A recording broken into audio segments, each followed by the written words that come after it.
Hello, friends, and welcome back to the Bikes for Death podcast. As always, my name is Patrick, and I'm your host.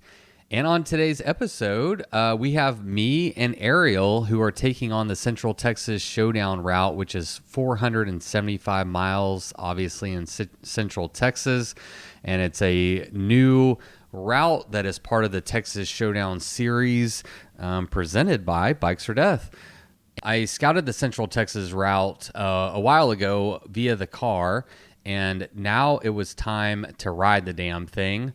And the last time that I did an ITT was on the East Texas Showdown route at the end of last year. My editor, Ben Crannel, joined me, but aside from the start and finish line, we never saw each other during the ride. And that experience taught me how much different it is between an ITT and a group start. And I still wanted to do an ITT of the Central Texas Showdown, but this time I wanted to invite some people. So invitations went out, but my friend Ariel was the only person to accept. I have to admit, I'm not surprised. Texas, like much of the country, has been under a heat wave, with much of the state experiencing 100 or more days of 100 plus heat. And the heat was a big concern for us too, leading up to this ITT.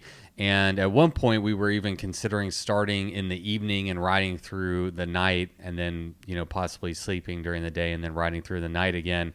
But about 7 to 10 days before we were to set out on our ITT, the weather started to cool down slightly.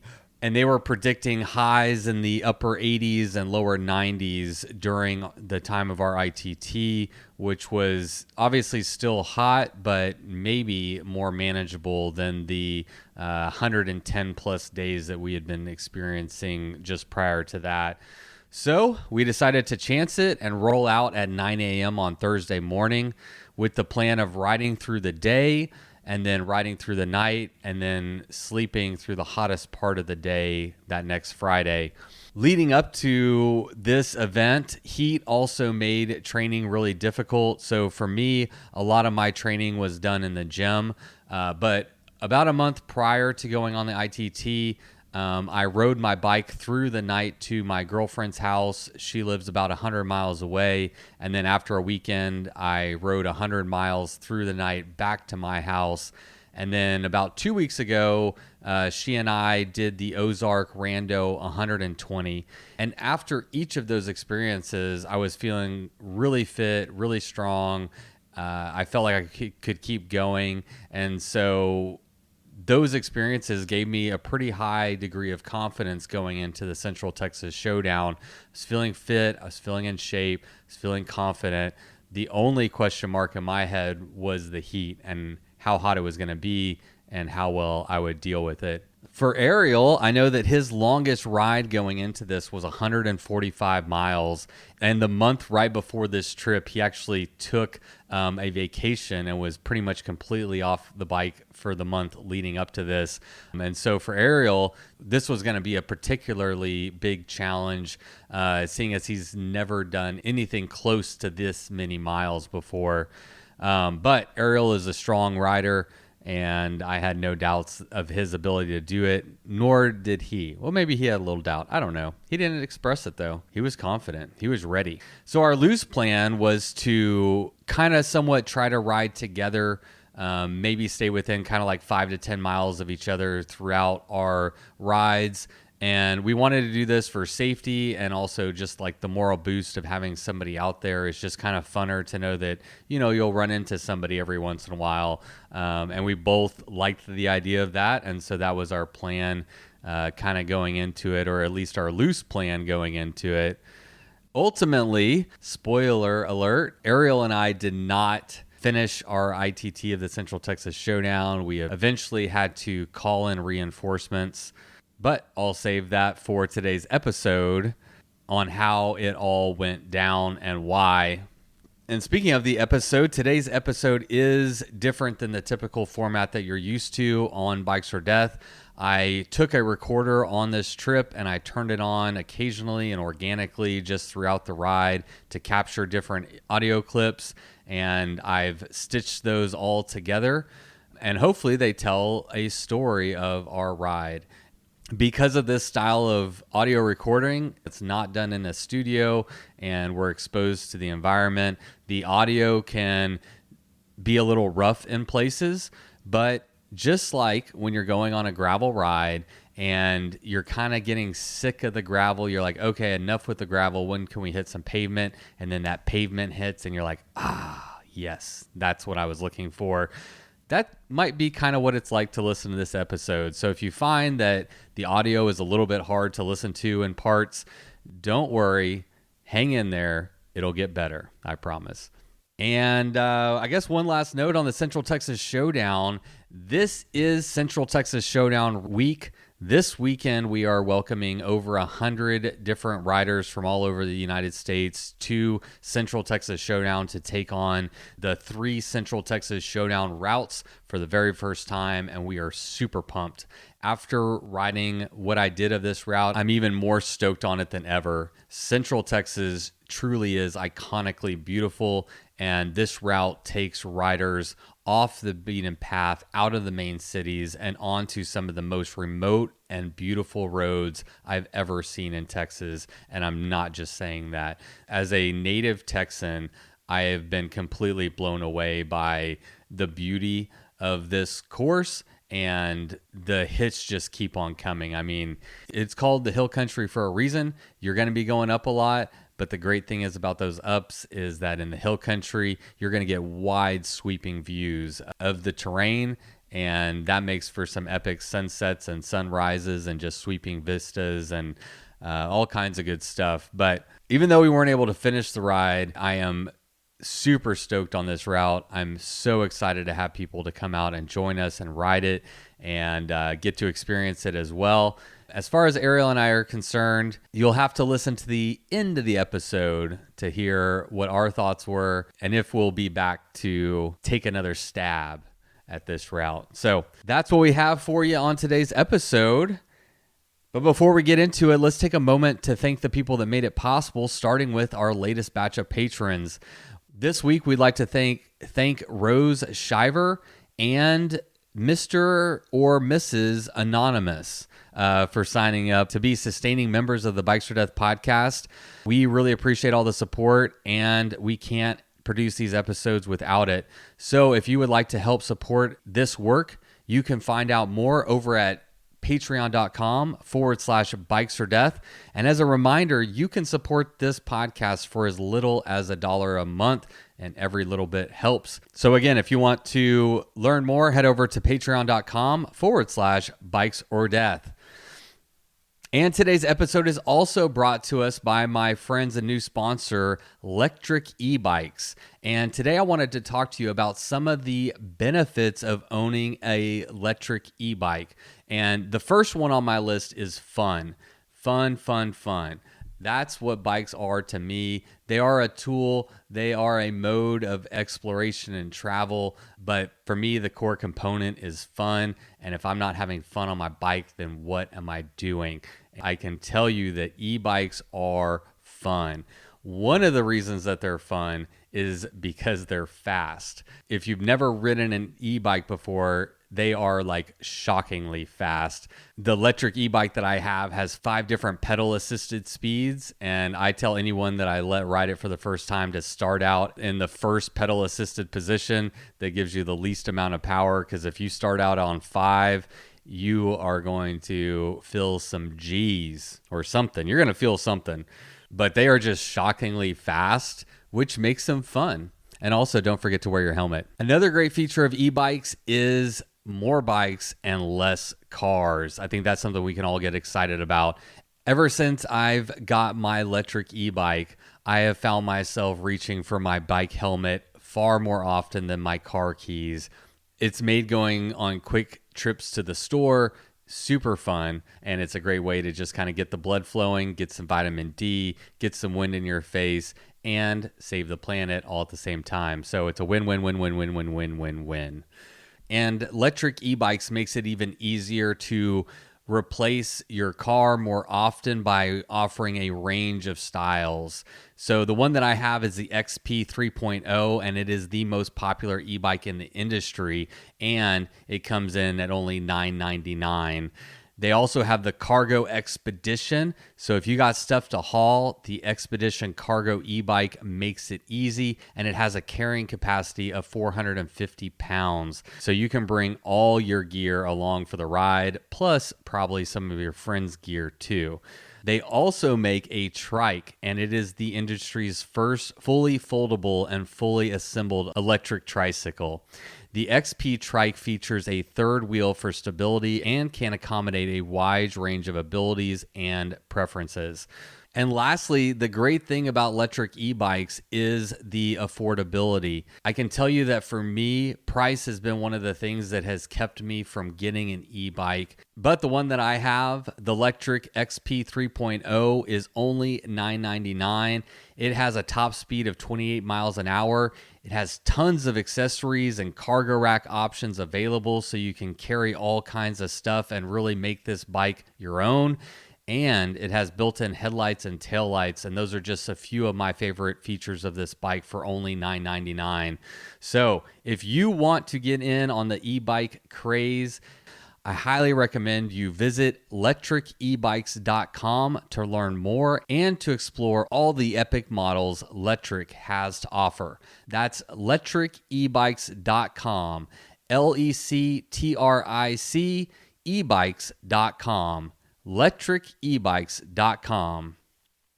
Our next partner is AG1, the daily foundational nutrition supplement that supports whole body health.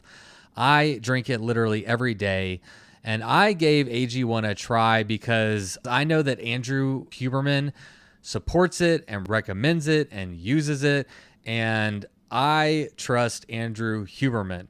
If you don't know Andrew, he has another podcast called the Huberman Lab. I highly recommend it. He is a neuroscientist, and he really breaks down complex neurological and biological and physiological concepts and makes them understandable and relatable to people like me and maybe like you. And I've really come to follow him and respect him as a source of good information. So whenever I heard Andrew recommends it and he uses it, I was like, okay, I need to check this out too. Now, I drink AG1 every day before my workout, and it makes me feel like I'm actually doing something good for my body, and I'm giving it the nutrition that it needs. We talk a lot about nutrition for bike touring and bike racing, and finding quality foods en route can be challenging to say the least.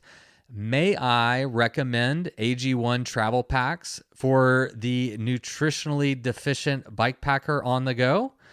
If a comprehensive solution is what you need from your supplement routine, then try AG1 and get a free 1 year of vitamin D and 5 free AG1 travel packs with your first purchase.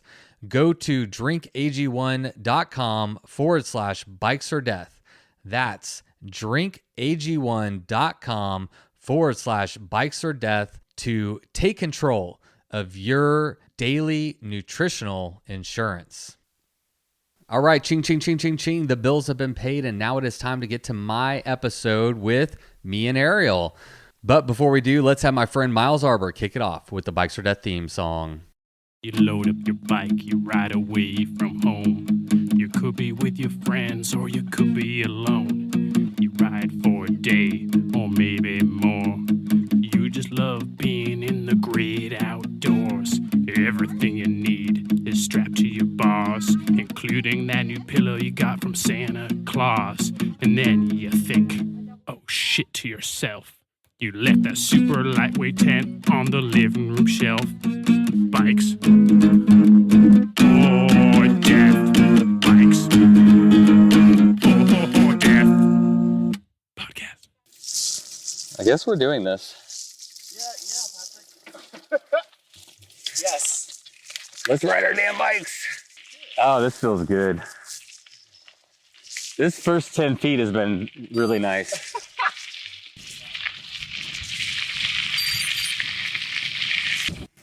At less than 4 miles into today's ride, I tried to take a wrong turn, which would have me turning into Ariel and ultimately crashing. But thankfully, Ariel was paying attention and he swerved out of the way, and that didn't happen. But our ride could have been cut off much shorter. Stupid if we crashed. Dude, yeah, that would have sucked. Even if we were okay, I would have been like, yeah, maybe we should go back. Something's going to manifest itself later. That was scary. I puckered a little. Yeah. Like at the very last... You looked up at me. Yeah. I don't remember what we were talking about, but I was like definitely into the combo. Yeah. And I knew we were about to send it. So the route used to go that way. I don't know. I know, actually, I remember why this reroute is here, because that road on the other side of the river is a lot busier. Yeah. So we're going to stay off of it for longer. But the original route did go that way. I'm feeling pretty good this morning. Like, I feel like rested. I had a good shit. The food sat well on the stomach today.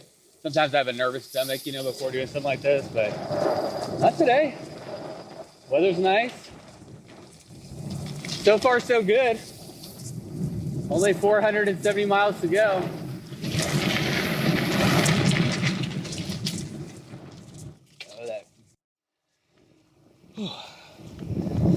And on that note, good morning from Central Texas. Llano County, to be precise. We are on the first official climb of the day. It says climb 1 of 95. Oh, I just saw that. That's a lot of climbing. And that is one distinguishing feature about this route is it is quite hilly, especially on the 475 mile route around Garner State Park. And yeah, like I said, I'm on a climb, so good thing about climb is the audio is better with no wind, not a lot of speed, but the breathing is heavier, so a bit of a trade-off. Yeah, so it is, what time is it? It's 10:20. Been riding for an hour and 15 minutes, so we got going about 9 a.m. We meant to start at 8, but we decided to start later. Just everything always takes longer than you think it will. So I picked Ariel up in Austin last night. I think I picked him up about 10:30, and then it was another almost 2 hours to Castell, which is the start line, which would have got us there at like 12:30 a.m. And I just decided to get a hotel in Llano, and yeah, we got to bed about 12:30, woke up at 7. So what is that, 6.5 hours, maybe 6 hours of decent sleep, and woke up feeling pretty good this morning, pretty rested. There was a moment of not panic, but something adjacent to panic as soon as I woke up, and I was like, where am I? Oh yeah, I'm in a hotel room. Oh yeah, I'm about to go right 475 miles. Oh fuck. And but no worries. It was pretty chill morning, and oh my gosh, yeah. First climb of the day and first view of the day. Yes, this is what you come for right here. The views. Rare in Texas. So this is definitely we call it the Central Texas Showdown, and it's in the hill country, the quintessential Texas hill country that sits about an hour and a half west of Austin. And I kind of consider Fredericksburg or somewhere thereabouts to be around the middle of it. And it's just a geographically significant region in Texas. It's quite beautiful.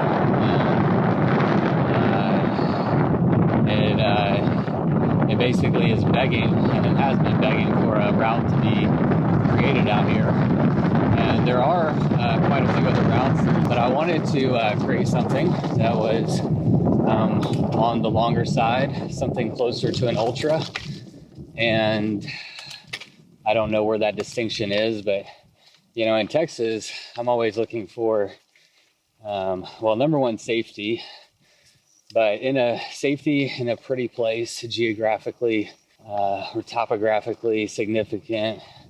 And I'm looking for pretty much the most miles I can string together safely, then that makes sense. And in East Texas, that ended up being about 400 miles. Out here in Central Texas, because of all the pavement, I really tried even harder to extend it. And I think I came up with 475 miles. That's about 78% paved with some good elevation. I should have those stats, but I don't right offhand. Maybe I can pull them up. Yeah, so about 23,000 feet over 473 miles. And for the first 250 miles, we're going generally upwards. And then the last part, we're going generally downwards. And two of the most significant climbs happen in the 225 to 250 mile region. So it's really a crux or a really aspect where I'm right in the middle. And based on how I'm feeling right now, I don't know how confident I feel in my ability to do that. Like, it's weird. When I started Arkansas, that 120 miles that I did 2 weeks ago, when I started, I felt good. You know, my butt, my legs, feet, you know, just everything. But today I'm riding and I'm not feeling bad, but like these shoes, these limbs that I wore that were fine, now they're like cutting off the circulation in my right foot a little. And my butt's like a tiny bit sore. And yeah, I'm just noticing like, yeah, man, that foot is just nagging. It's just a nagging foot. What's up, dude? I'm just talking to people on the internet that are right now, they're just in my head. See those cowboys? People like the cattle are on the left and there are people on horses on the right. Oh, like real cowboys doing cowboy shit? Yeah. Oh, herding cattle. Are you riding still? What? Are you still riding or you were just waiting for me? Yeah. Okay, cool. I'm still podcasting, so I'll just hang behind you. I'll tell them about my boo-boos. My foot, my back, my head, and my crack. Oh, that was so money. All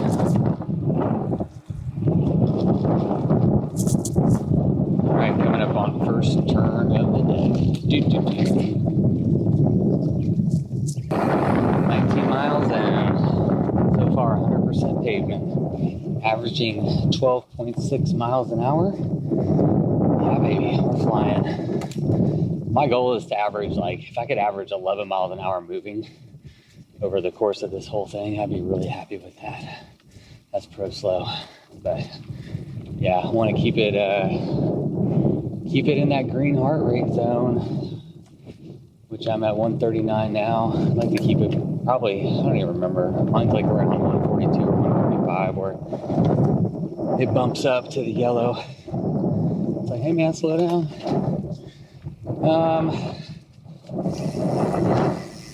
Yeah, so I don't know. Things are a little more noticeable than I guess I would like starting out this early. But it's not all doom and gloom. I'm feeling good. I'm excited to be out here. I'm not that worried about those things. I mean, I'm just talking about them because I have a podcast and that's what I do. But in terms of how it'll affect my ride, it'll just make it maybe a little less comfortable. But you know, it is what it is. I did try to avoid this by one thing I like to know is like how people kind of prepare and train and like where they're at entering into doing something like this. And so, you know, frankly, I haven't been, it's just been hot in Texas. I think anyone in Texas will agree. It's just harder to find times to get outside. Like, you have such a short window, and if you have kids and you got to get them ready for school and whatever the thing, like it's tough to get a ride. So I go to the gym like 6 days a week, and I'll do the I'll do weights, but also like do cardio on the treadmill and do the bike in there, and then I get out for rides when I can. But they've been rather few and far between lately. And the part of the reason for the Ozark Rando for me was to sign up and use that as a training block and a little carrot, because it was 2 weeks before today. And then I also wanted to just go out there and support Andrew. Yeah, I love what he's doing up there, and he always comes to my events, and I always appreciate it. And I like to go to Arkansas. It's like, it's beautiful there. You get some real climbing, but you don't have the elevation like you would in Colorado or other parts of the United States. So like, it's just a really great training area for me, if I want to look at it like that. And I figure if I could do 120 miles in Arkansas with like 12,000 feet of climbing, that would be a pretty good test and kind of shock my body and wake me up to the reality of what I'd be doing soon, and also allow me enough time to recover, becoming a little bit more mentally tuned to that and familiar with it. And, all right, so that's what I did, and then I haven't hit the gym or done anything really physical, so to speak, exercise-wise, in I think 5 days. And part of that was because I noticed that, it's just my body is still healing from the Ozark Rando. And so I wanted to come into this as recovered as possible. Like, I noticed that my ass was kind of still a little sore. I was like, I'm just going to let it fully rest. And maybe what I should have done is toughened it up. I really don't know. Like, I don't know the rules. I'm just, I'm trying to figure out my own ass. You got to figure out your ass. Your ass is your business. That's my new t-shirt, Bikes for Death. Your ass is your business. But I might ask you about it on the podcast.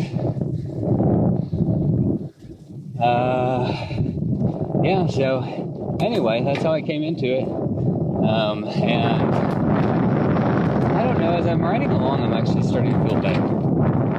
I think I'm learning that I really like peanut butter more than I ever thought I would. For some reason, so far I've been able to tolerate both on a, just it sits well in my stomach, gives me the calories, easy to consume calories, and I don't get tired of it, really. I can eat this and then try to eat real food every chance I get, which, speaking of that, the first resupply today is at mile 110, I believe, in Lukenbach, Texas. I think their thing closes at like 5, their little food truck. I got their notes on my phone. I got to look. So originally I was trying to make it there by 5 just because it's like a historically, like, there's songs written about it. I've only been there like one other time. I guess that's cool, but it's like a hill country thing. It's a quintessential Texas thing that Texans are familiar with, most of them. So I remember the song I was singing for you.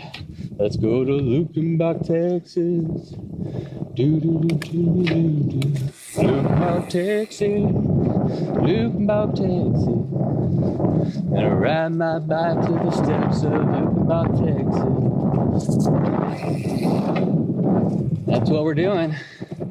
I say we. I think I might have not mentioned Ariel yet, but he's here too. I captured some audio with him, so I'm assuming I'll have inserted that at some point in this audio already, and you'll already know Ariel is here. But he's riding ahead. We both kind of talked about how it's pretty funny, but I don't think it's funny for bikepackers, or I think a lot of people can relate, is we really like the idea of other people being out here, or someone else being out here. but we also like the idea of kind of riding by ourselves and not having to talk all day. He told me, he's going to be like, no, when I ride my bike, I don't really like to talk. I'm like, yeah, me neither. I just like to ride my bike. Except for I do talk into the podcast. But if you think about it, I'm out here for like probably 60 hours, best case scenario. And I'll probably record like 3 hours worth of stuff. So, you know, there's still 57 other hours out here that I'm just listening to my brain do whatever it's going to do. And yeah, so talking to the podcast is actually a pretty good mental release. Like the good part about that is you kind of check out a little and the miles kind of fly by a little. So thank y'all for the free miles.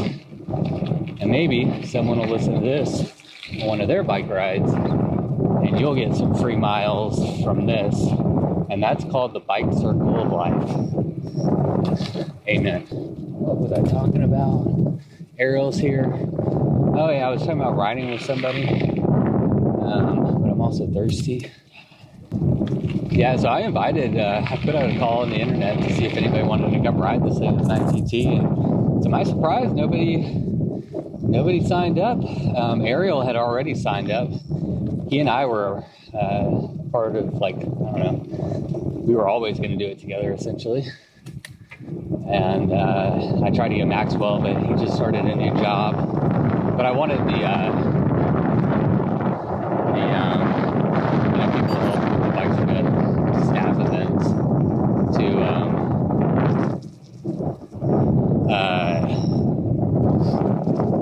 to get a chance to ride it. Like, I wanted to come out here and ride it. And because Maxwell and Ariel are always working, I was like, hey man, y'all want to go like ride this thing with me, and then, you know, we can invite some people. And Ariel was down, and Maxwell, like I said, just started a new job, so he's a busy boy.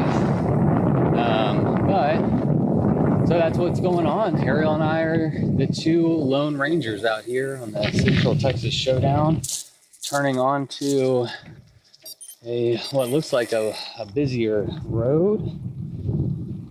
Yeah, I don't see a mile marker, and it's not marked on my route either. And my route is telling me that the next queue is 111 miles away, which definitely seems wrong. So yeah, hopefully I'll get off route and add 20 miles on this thing. Yeah, so Ariel and I are out here. We're kind of like, I mean, we don't really have a plan, you know? I mean, it's hard to plan riding with somebody else for 475 miles and who's going to feel good and who's going to want to keep pushing and who's going to want to stop or whatever. And this is Ariel's longest ride. I think he said his longest before this was 145. So, you know, he's a strong rider, no doubt about it, very strong. But it's just, you know, it's that endurance part. And I talked to him about it on the way here, and, you know, he's got a good attitude. Like, he didn't come out here thinking he's not going to be able to do it or whatever. And I think he will do it. But we still don't know how it's all going to shake out as this thing goes on. So, you know, I think our plan or our hope is that we can kind of stay at a pretty similar pace and be, you know, within proximity of each other. I mean, within, I don't know, we don't have like any kind of goal. It's just kind of, somebody else, knowing somebody else is out there. It's good. It's nice, a little comforting, which is really interesting. We were just talking about like the solo self-supported aspect of this. And yeah, it's like definitely a huge difference to have just one other person or 100 other people out there. You know, it really does add a level of confidence and security and safety that is definitely not there when you're out here all by yourself. And I don't know, it's interesting. I don't really hear that conversation being had very often. And it's one that I just kind of was talking with Ariel about, but there's a definite difference. And I think Jay was kind of talking about this at the end of our last episode about the distinction between, you know, how how we view like Tour Divide records versus like the Great Divide mountain bike route. And he has it's like, as I think about it more, he has a point. And, this is a perfect example.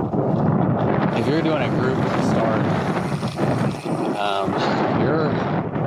you're definitely getting some kind of boost and safety in that group being there. And I mean, it could be even just securing to chase or somebody to chase you. So here, the wind got really bad and the audio was completely unusable. But essentially what I was talking about is, there is a distinct difference between a group start FKT and a solo ITT FKT on any route. And I mean, it's not up for me to say where we should land on that, but it was really more just of a observation and a point of interest that we rarely talk about. And I don't know why.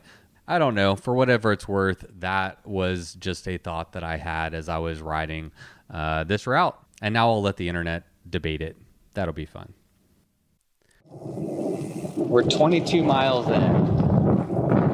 As Ariel passes me, it's a race. The race is on. I've never seen anyone with legs like that. Power, pure power. 22 miles, averaging 12 and a half miles an hour. All right. Well, I'm going to eat some food and I'll check in later. Bye. Top of the morning, sir. I just thought I'd take a break and wait for you. Yeah, it's hot. Yeah.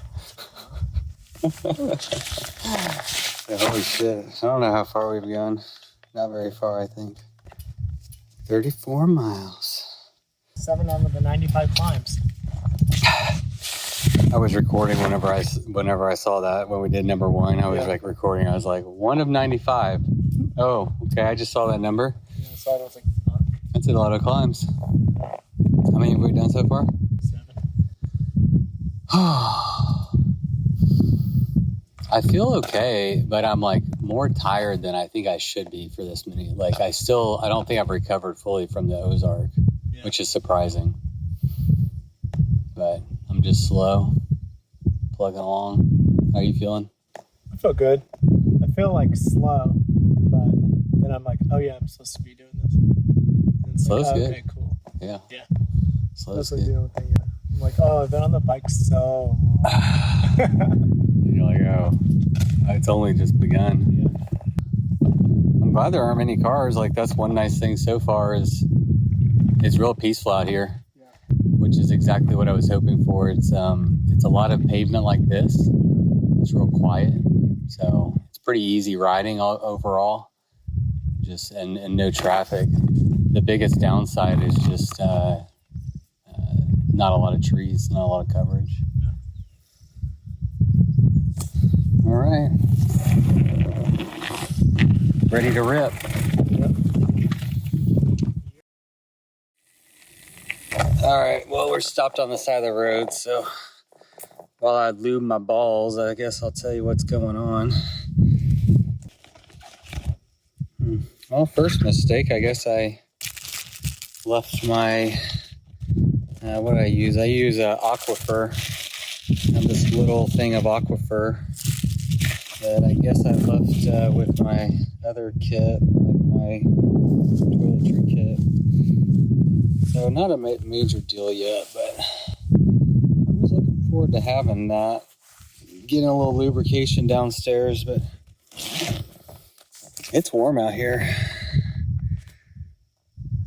And I'm feeling it. I am feeling it. I'm going to see if I can find out what temperature it is. I'm curious. My legs just don't feel super peppy, you know? And it's a little discouraging at mile 35 in. I don't really want to think about what that actually means. Maybe I should take some ibuprofen.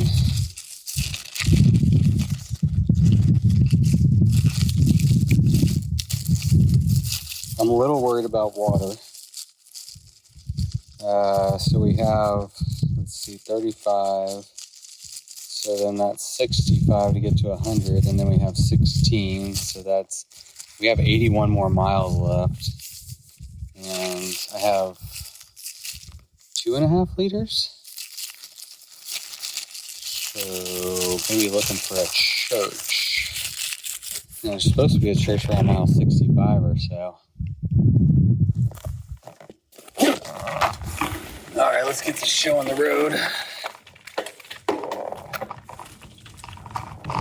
Yeah, it's just hot out here. As soon as I got out of that shade, it just, cow right on the side of the road. Hey, mama cow. Yeah, that sun, that heat just hits you immediately. You just go from, oh, this is nice, to, oh, wow, it's hot out here.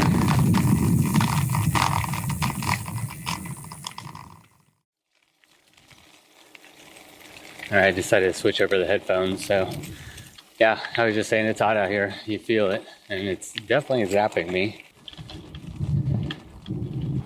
Yeah, today is just, I think today's like soaking in. I'm trying to wrap my head around this ride. And I don't know, things have just been like crazy with work and life and stuff leading up to this.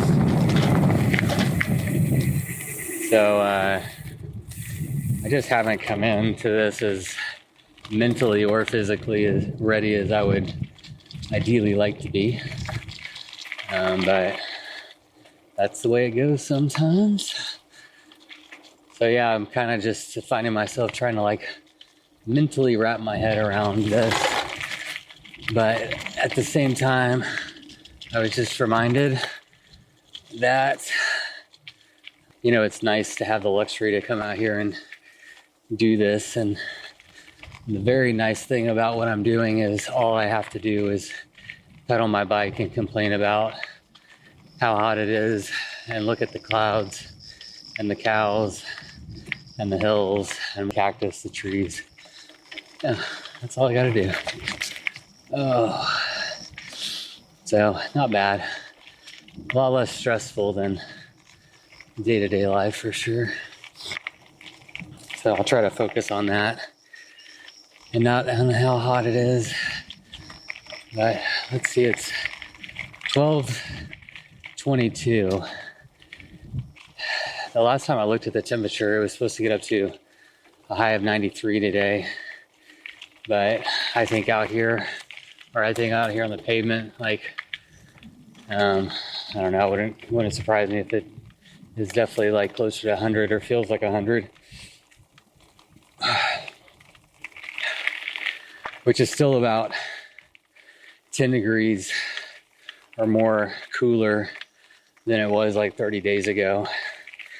So even though it's hot, this is like way more manageable than just like a month or two ago where it was like this was undoable, at least for me. And it still might be that way, but we'll see.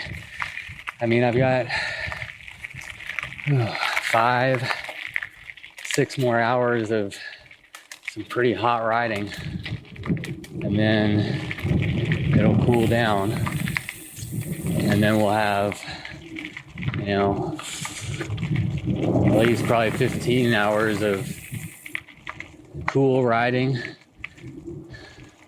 before it starts to heat up again. Probably even longer than that. So it's really just about kind of weathering through this first block of heat, which, yeah, we're definitely, we're getting into the hot part of the day, 12:30. It's direct sun. Like I said earlier, no clouds, very little breeze. Right now there's no breeze. We have had some here and there, and the breezes that we're getting have been headwinds, but sometimes whenever it's this hot, a little breeze, whether it's a headwind or a tailwind, you don't care. You just you appreciate a little wind. Speaking of, there's a little wind. That's what the weather said it would do, is we'd have like pretty mild wind, but with slight gusts of, you know, something 10 or 11 miles an hour.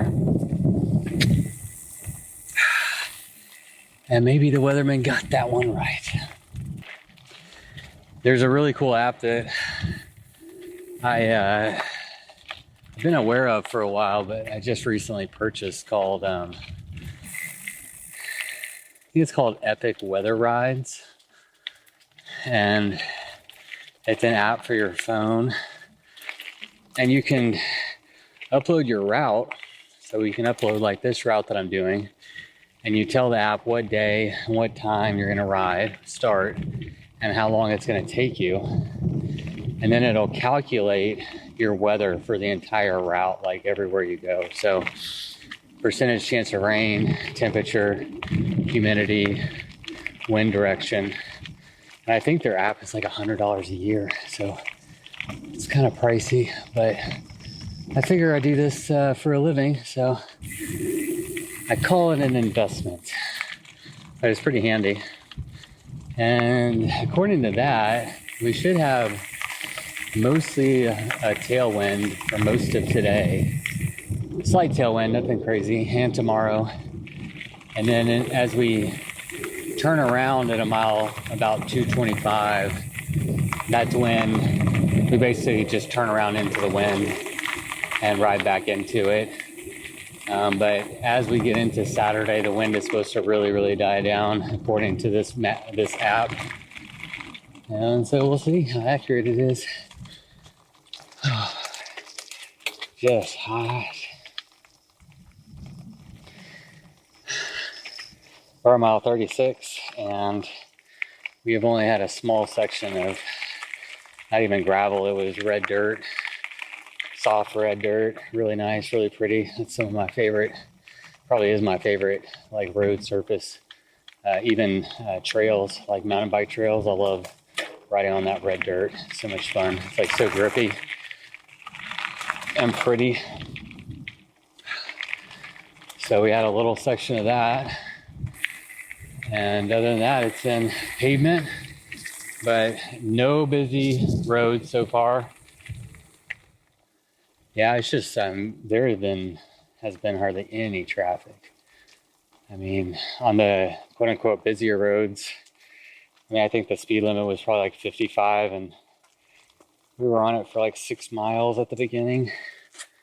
And I think we had, I don't know, less than 10 cars pass us, which is pretty reasonable.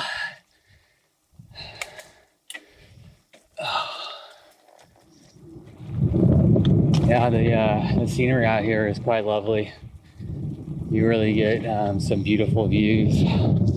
I've been trying to make sure I remind myself to look up and look around, especially at the top of climbs, because oftentimes you're going to see something.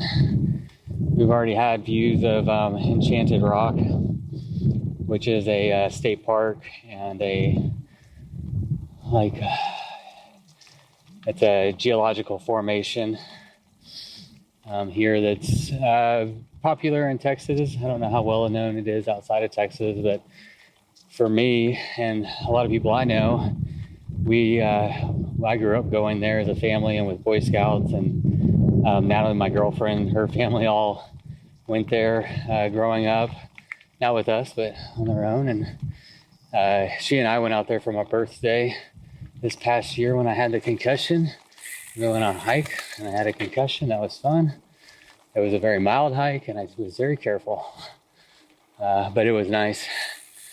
But yeah, this route goes all around Enchanted Rock, and there should be quite a few opportunities to get views of it. And I'm curious how many we'll get as we do this ride. So I'll have to make sure I keep my head up and keep count. Yeah, there's the trees that are out here aren't very tall, so it's easy to get pretty wide and expansive views of the hill country, and you know, it's pretty easy to see why it's an iconic landscape and in Texas, and why I wanted to do a route here. Surprisingly, all these roads that we're on, they're very remote. I mean, you know, we're not seeing any houses hardly. I mean, it's so rare to see a house. We're not going through towns. You know, the first quote-unquote town is Lukenbach at 110 miles into the ride. And it's not even a real town. They just call it a town, but I think it's a fake town. It's just a store, basically. Dance hall, concert area. So it's like 116 miles before we even get to a town. And so it's just out here. A lot of cattle ranches. And that's about it. A lot of cattle. Lots of cows, not a lot of people. The cow to people ratio is right where I like it. There is a optimal cow to people ratio, and I think we're right there. I think we found the sweet spot. Well, we'll see. There has been a lot of cows. Oh, we're turning up here. Navigation.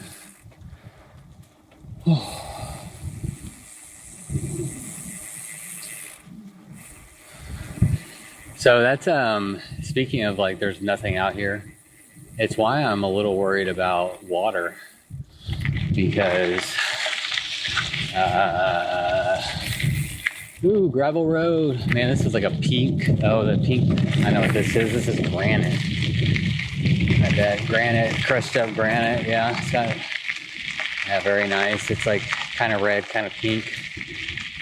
Oh, yes. Puffy white clouds, cows, prickly pear cactus, and I think that's a mesquite tree. This is the good stuff right here. Yep, good views. This is one of the best roads on the whole route, I bet. All right, well, I don't have much to say. Kind of just in grinded out mode. Still a lot of miles left, so yeah, not a lot of talking right now. A lot of more time to shut up and start. Time to put up or shut up, as they say.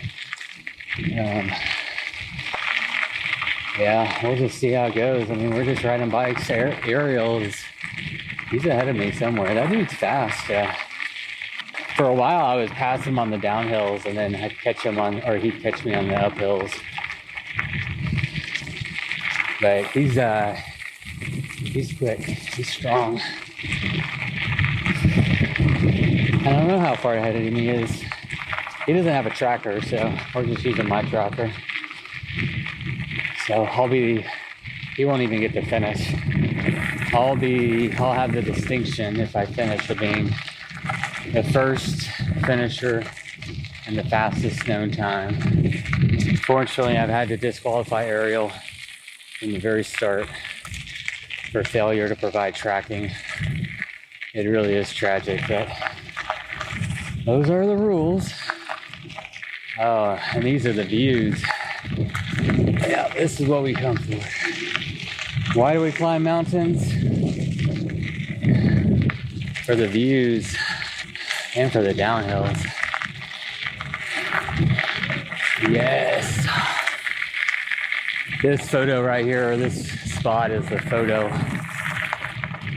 of a cover photo for the Central Texas Showdown. And there's always this one tree, and I will stop here. I don't really deserve a stop. It's so funny. I was just saying, well, time to push on and hammer down and stuff. I'm going to hammer down some what is this stuff called? Ibuprofen? I'll hammer some of that shit. Man, I hate to admit it. I am just not as perky as I wish I was. I thought I would be. I can recover though. I'm not done. I'm just... Oh, I just remembered I have a whole nother thing of water. Oh, that makes me feel better. So I have over 3 liters of water, which still isn't a ton. But a moment ago, I thought I had like 2 liters left, and now I have 3.5. And that's good. It's going to be a long day. I just don't even know. This is crazy. I think it's this heat. I talk about this a lot, like with my friends. I don't think I've mentioned this a lot on the podcast, but I think I just struggle now in the heat.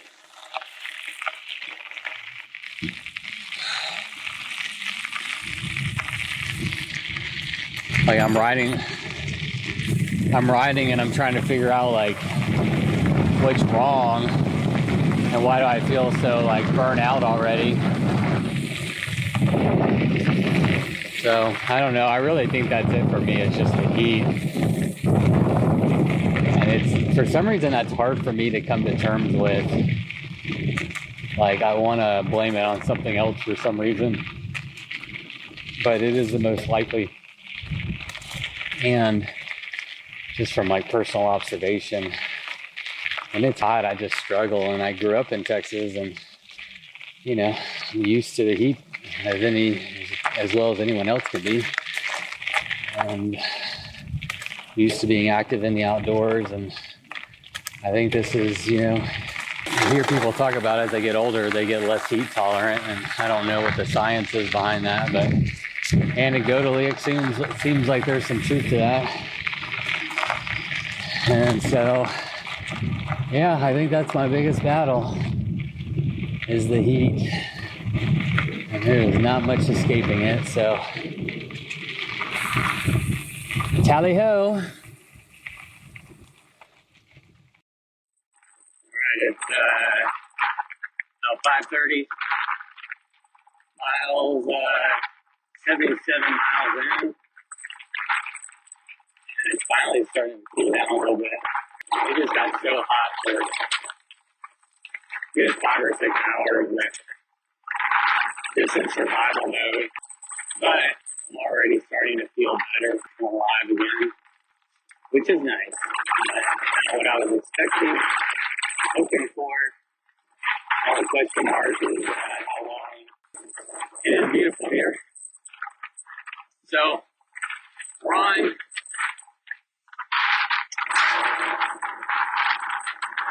the Willow City Loop, which I believe is about 13 miles. As I mentioned, I'm at mile 77, so somewhere in there.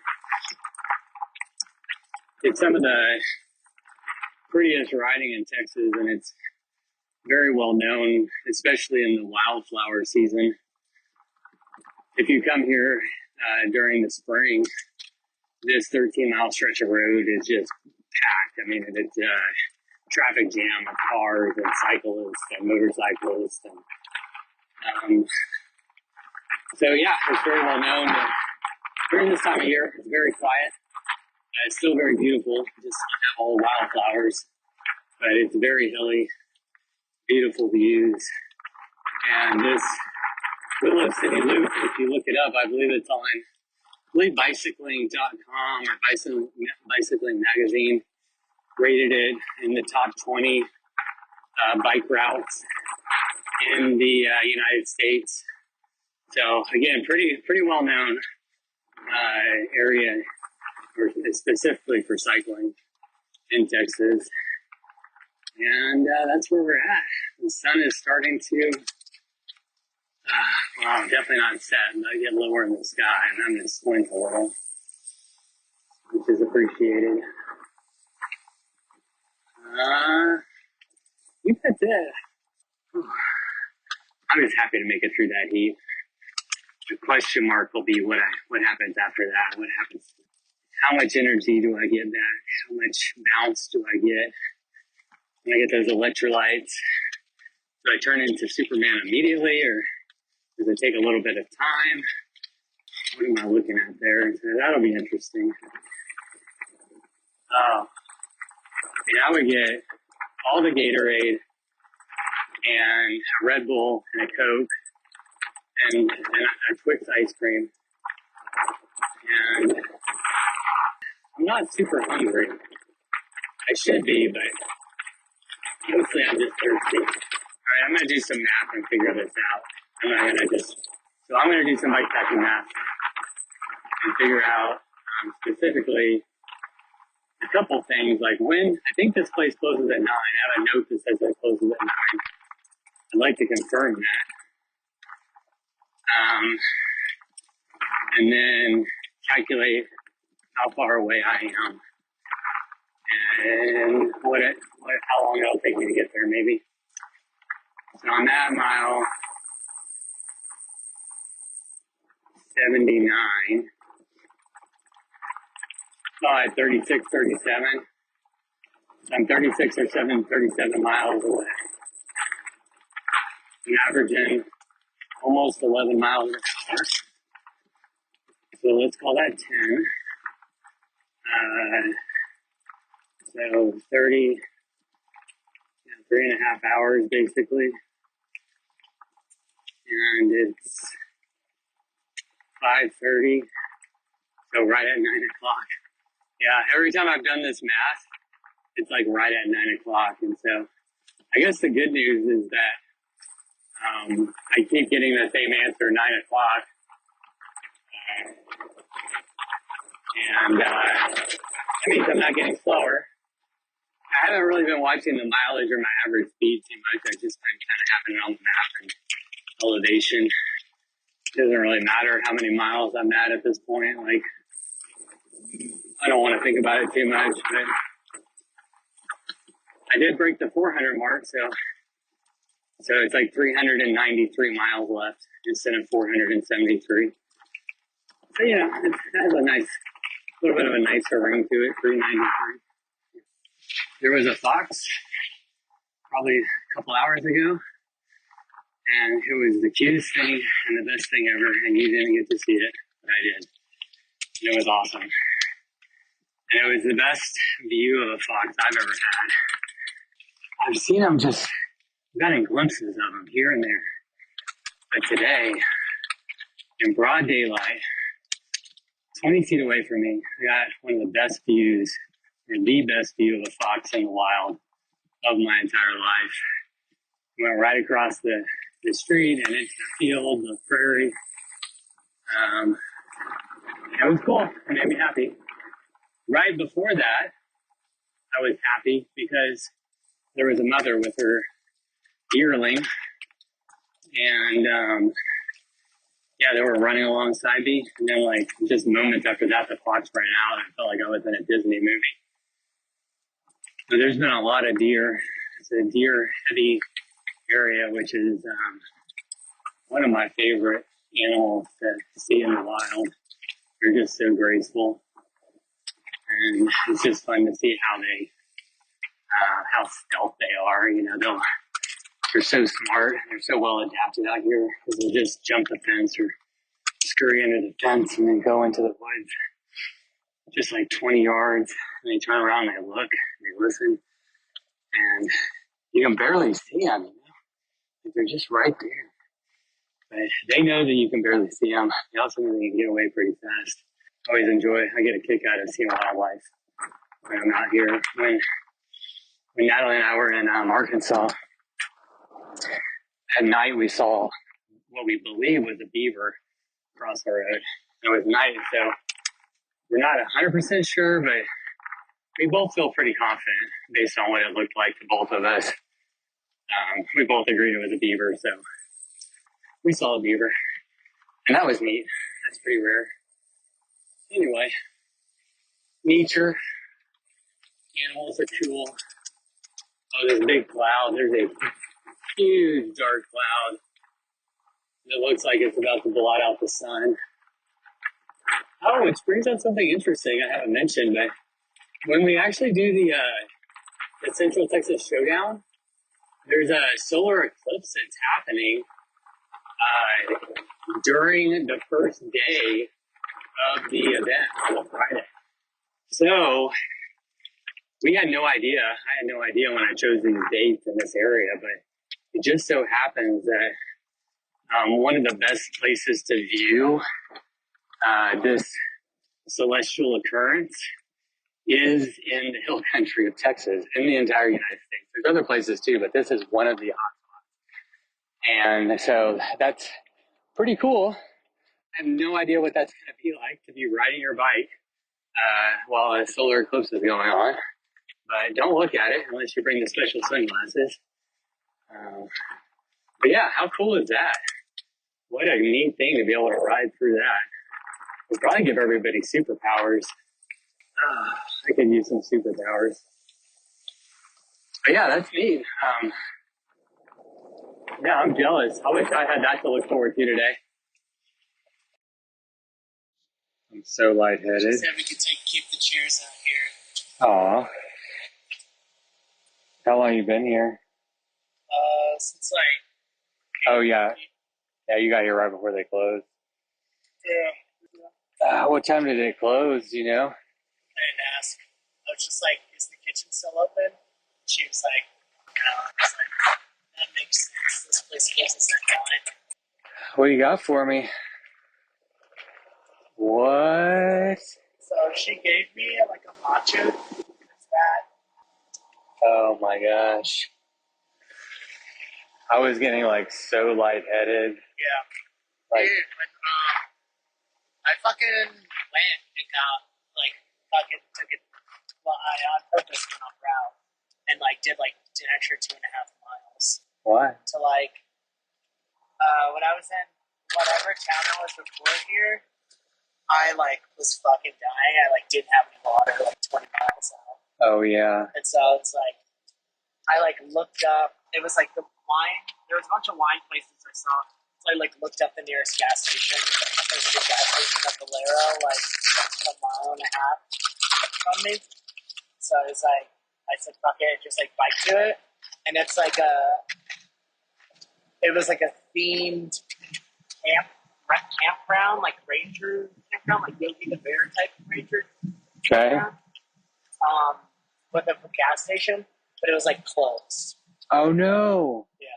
Yeah, it was closed. But they had kind of like pedaled around the building because I was like, well, maybe they have a spigot, like it's a gas station with like a facility, like they got to have something.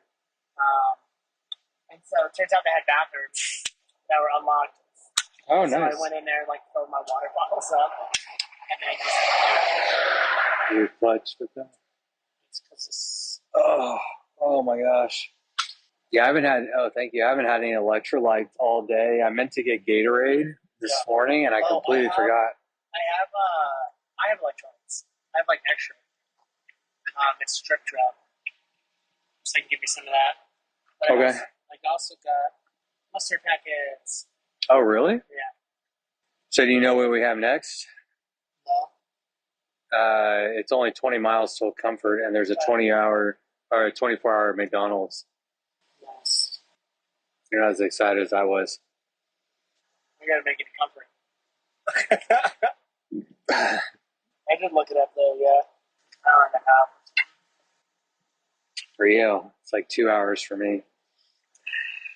Yeah, this couldn't come soon enough. I started to like get really lightheaded just like a little while ago. My fucking head started to hurt. It was like pre-pounding. I could feel it start to hurt, and I was like, "Oh, I'm fucked." And then that's why I was just like, "There's got to be a gas station." I just like pulled up my phone and was like, "I was like, I will go off route." Dang, man, how long were you out of water? 20 miles. Yikes. Yeah. Yeah. I was like, how far is this? It's like 5 miles out. Yeah, so I was like, I'd gone like 15 miles or something like that. Dude, yeah. Today was so hard in that heat. How are you feeling now? I feel okay. My legs are fucking tired. Yeah. I like told Megan what I've done so far. She's like, what the fuck? And I was like, yeah. Yeah, I just want to get to McDonald's. And that'll be nice. So the bartender was saying that you should be really careful about drunk drivers out here. There's like a lot of them. He said if we see a car, then maybe like pull off and wait for the passes. You know, it's funny. I've been told that about a million times. Just riding in. Anytime you're in rural Texas, even when I was in Arkansas, they're like, watch out for the drunk drivers. And they're right. But, They better watch out for me, tell you what. well, you saw how many, I should have got a drink while I was in there, but then I didn't. like a beer? Probably wouldn't have helped them. What? Nah, probably not. Any ibuprofen? Yeah. Let me get some of that. Fuck. Next time I move, I got you. What the fuck, Patrick? Why did I do this? I don't know, man. Why did I do this? I was just telling Natalie, like, why do I have to do this?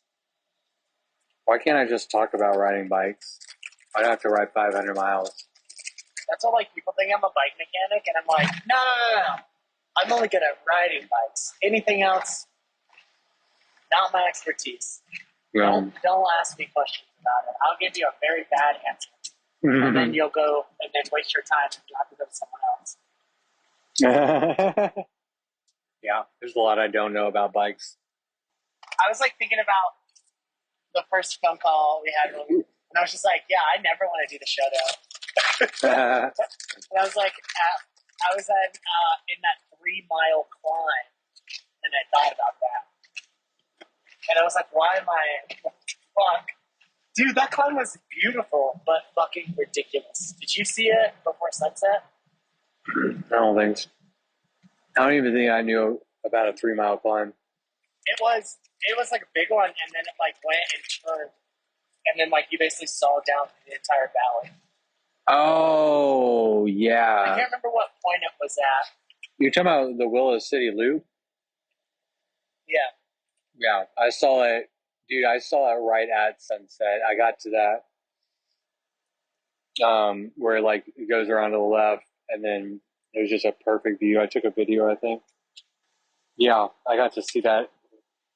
I was feeling good, man. Like once the sun started to cool down, I was feeling good. Yeah, up until just Who's checking in on us? Hey, honey. Yeah, Patrick's here. I totally forgot. Sorry. hey, Megan. I just wanted to check in. I gotta go to bed, so I gotta get up and start driving. Yay, can't wait. Apparently, there's a 24-hour McDonald's 15 miles away. 20. 20. It's at 1:30, I thought. I was looking up. Anyway, you know it better. 20 miles. Sounds like somebody's gonna get a McFlurry and some fries. Not a McFlurry because they have gluten, but definitely a McFlurry. Okay. Be safe. Ride safe, both of you. Yes, ma'am. Love you. Love you too. She's the best. I've been on the phone like a bunch with Natalie. Yeah, I stopped at 420 and like smoked, but also like waited like 20 minutes. And I like FaceTime Megan and we were chatting. And then I was like, can you check Patrick Scott? And she checked it and you're like 10 miles behind me. And I was like, there's no fucking way he's going to catch me and we're both going to make it. I was like, I got to go. So here? Yeah. Yeah. I was like, I need to fucking go. So I was like, I need to fucking go. And so I was like FaceTiming her and then we just talked on the phone for a while. And then I talked to her on the phone when I got here, but no, I cracked real fucking hard. What mile? Like 110. Oh, that's crap. Like, it took me so long to do those, like, 5 miles to get. I felt so bad. I'm like, you're waiting here forever. I was losing it, man. Yeah, big tired, because I didn't run out of food because I had nuts still. But then the nuts are so dry and I didn't have any water. And then it was just that or dry meat. And I was like, I'm not fucking done. This is a gas station I went to. Yeah, I don't feel amazing.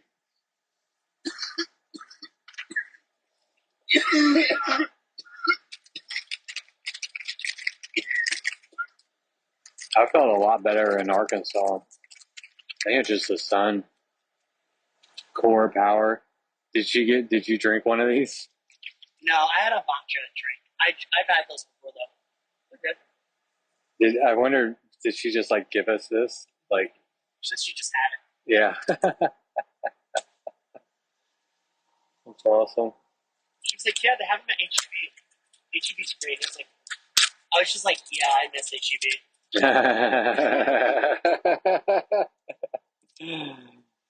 Dude, there's not shit out here, is there? I almost asked her like where she drives from, but then I didn't want to like ask too many questions. I was like, you don't fucking live here. No one lives here. Maybe Comfort. Yeah, it's not too far away. Oh, this is good, man. Holy shit. Oh, yeah. You want some? How are you feeling now? Yeah, me too. Me too. It was hard. I started walking. I walked like 2 blocks. Yeah, you and me both. Because it was like, it would go down, you'd have all the speed, and then like have to like shift really fast to get out. And I'm like, it like hit a yellow, and I was like, no, and just like got off the bike. And it was like walked up the climb until it was chill again. Yeah, you got to play the long game. It's good because you work different muscles and just give everything a break. First time I was like, walking seems easy. Yeah, I might just walk half of this whole thing. Take my bike on a nice long walk with my bike. I told Megan how long the ride I did, like 10 rolling hours, and she was like, "You hear that, triathlon people?" Because like her family wants to do a triathlon. She's like, 10 hours. He's been on the bike for 10 fucking hours. So like everyone step your shit. Yeah. She like wants to, and I'm like, I refuse to do anything that's not riding my bike. That's what you said, or she said? Heck yeah. Bikes are death is what I'm saying. Everyone knows I'll choose death.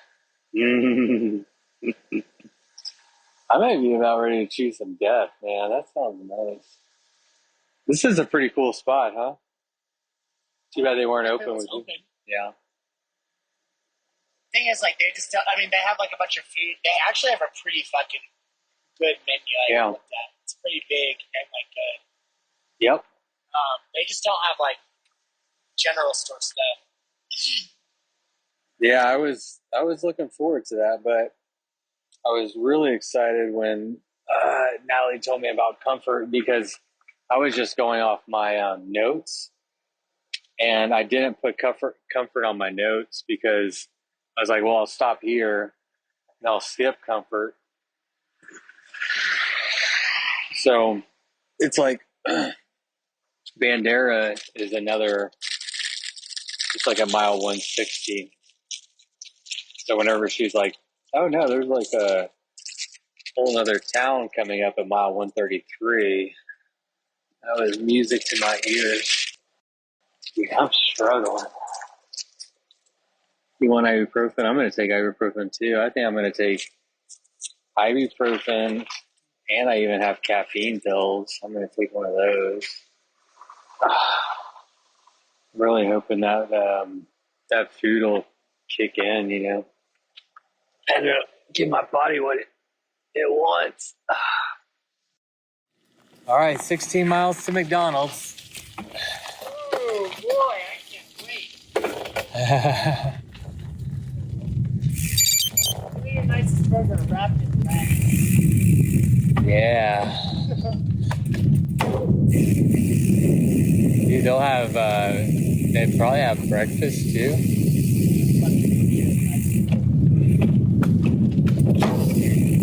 That light looks really dope.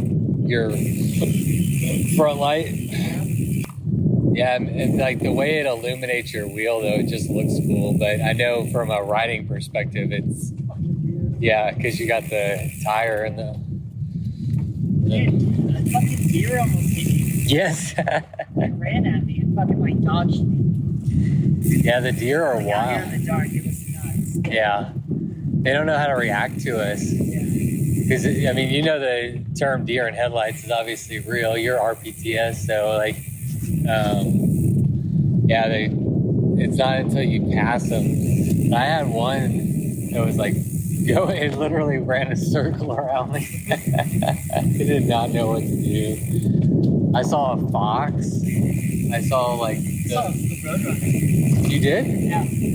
I saw a Rio Grande. I saw a whole flock of Rio Grandes. What are those? Yeah. Oh, the turkey. Yeah, but it flew, which was really cool. They don't fly very often. Yeah, the deer though, been insane. I've enjoyed the wildlife viewing. Oh my gosh, I feel so much better after that. Dude, It's like, I don't feel terrible. I don't feel great. when right now? Yeah. Oh yeah. I don't feel Someone like asked me how it was going. I was like, it's going good. I don't feel great right now. I think. Yeah, I just feel a lot better than I did. Like mile 114. Mile 114 was rough. Yeah, because you have to like do that fucking climb. I know. And then it's like, I was like, you're fucking kidding me. Yeah. And then the bike beat it. Oh I no. was like, if I fucking go the wrong way, I'll lose it. You have it loaded on your phone too, so you can see it? Yeah. Okay. But I was able to like get my computer back on. I had to like plug it up. I had to like stop. Plug it up. All the stats. The stats. Yeah, you don't want to lose it. My longest continuous ride is 505 miles. It's so disgusting. Yeah, it is. Where was that? It was in East Texas. Okay. It was a lot of the same roads that the East Texas Showdown is on.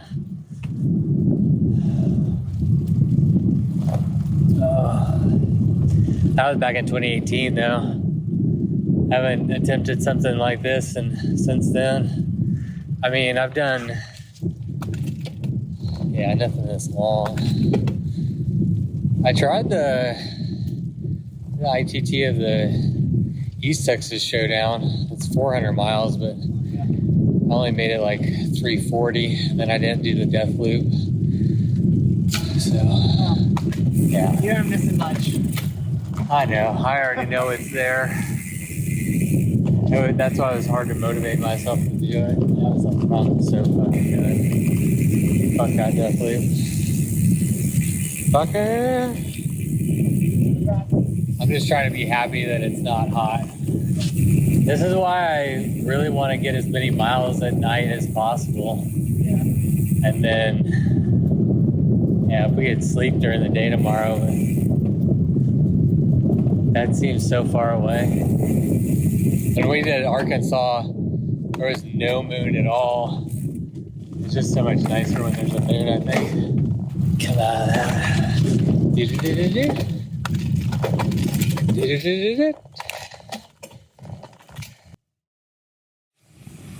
All right, cloudy. It is 11:33, and I don't remember when I was on here last, so I'm not even going to try to pretend, but we are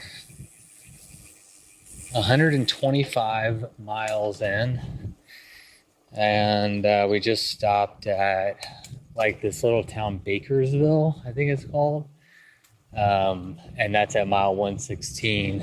And I did not make it there until like 9:30. So the cutoff was 9 o'clock, but Ariel was able to go ahead and get there before 9, but like he got there and the kitchen was already closed. So he got chips, and like I had like a what was that thing called? Oh, a protein shake and a Coke and water. And going into that stop, I was really struggling. Just like totally lightheaded and feeling like out of body, and just, yeah, I was really, really struggling.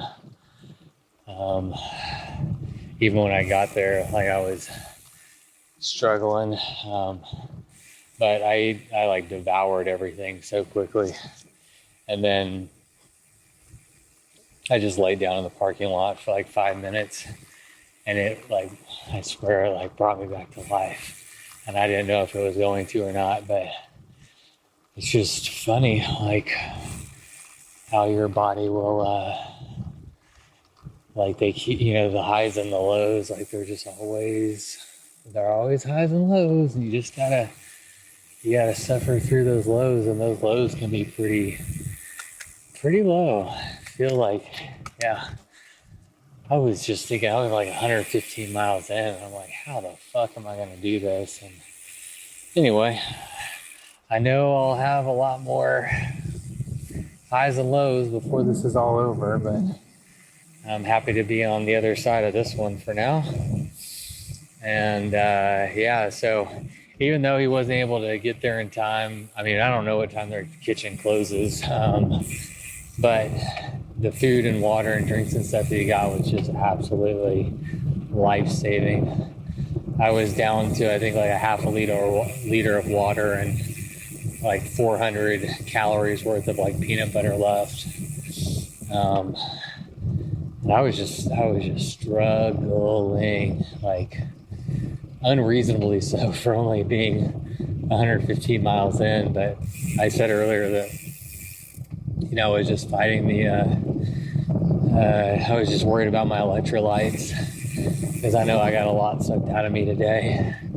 And I really think it caught up with me and hit me like a brick wall. And the only thing that pulled me out of it was a little bit of food.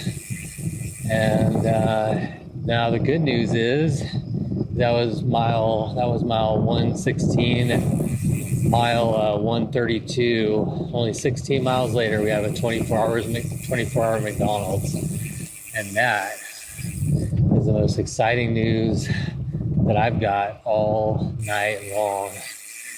Because when I mapped the route, like on my notes, I put 116 on there, and then I skipped Comfort, which is at mile 132 or 133, and just put the next one on there, Bandera, because I knew I wouldn't need to stop there. But turns out I do need to stop there. And so when originally I thought I had to go to mile 160, and I was not looking forward to that. But then when I saw that Comfort was there and they had a 24-hour McDonald's only 16 miles away, that's been the highlight of my day. So yeah, Ariel and I, he got to Baker's Smith Field, whatever I need to figure out what the name of that town is. I think it's Baker's Smith. He just waited for me there, and we've been riding together. We're gonna ride into McDonald's and absolutely devour whatever they have and get back on the road. It feels so fucking good tonight. Like the weather is just perfect. It's supposed to get down in like the mid 60s, and there's no wind. There's a full moon. So, and we're just out here where there's hardly any light pollution from the cities. So it's a full moon, so you can't see the stars as well, but they're out there. But I'm enjoying the full moon. I like having a full moon. For some reason, it just doesn't make you feel like as alone or as out here. Feels like it's kind of there keeping a watch on you or something. It's like that keeps the nightlight on, you know. So yeah, we'll see. That was a really low point, and now so whenever we stopped there, like I ate all that stuff, and then I also took 2 ibuprofen, and I took a 200 milligram caffeine tablet. So I think the combination of all that stuff has perked me up for now. And at mile 126.3, so we should be 5.7 miles to McDonald's. And then it's a whole new ball game. I think just getting some proper calories and also having, I'll definitely, take some on the bike and be stored up. And just having that reset's going to be huge. That'll be, right about midnight. I guess we got about 7 hours before day rise. But we both, I think, see the value in riding through the night. This is like perfect temperature versus trying to do it during the heat of the day. Brutal. I'm never riding outside in the heat again, ever.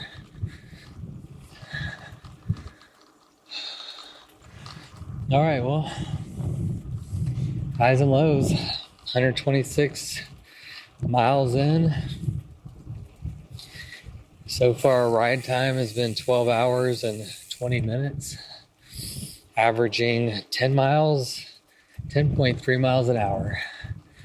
Not as fast as I would have liked. I was going for 11. But, I'm out here for a long time, not a good time.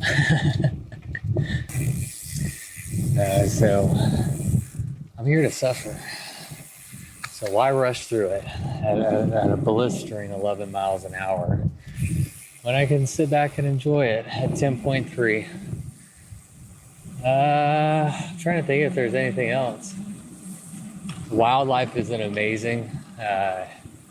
The deer are just there's so many fucking deer, and at night they were bouncing around all at sunset, in the evening.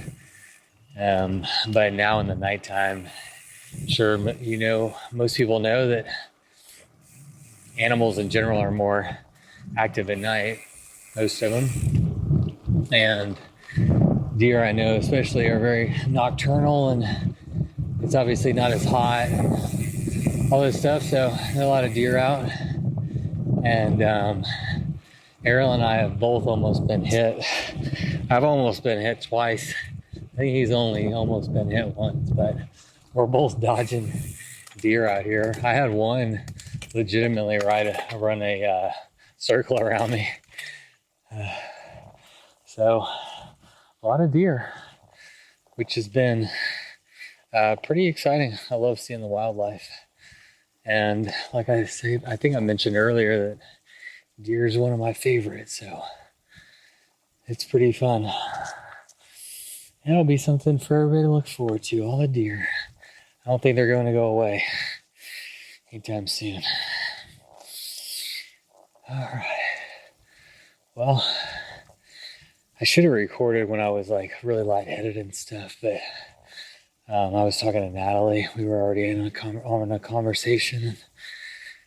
I called her when I was at mile like 99, right when I was about to hit my century. And so we had a little mini celebration for hitting a century, but still 375 miles to go. So definitely didn't celebrate too hard, but hey, 100 miles is 100 miles.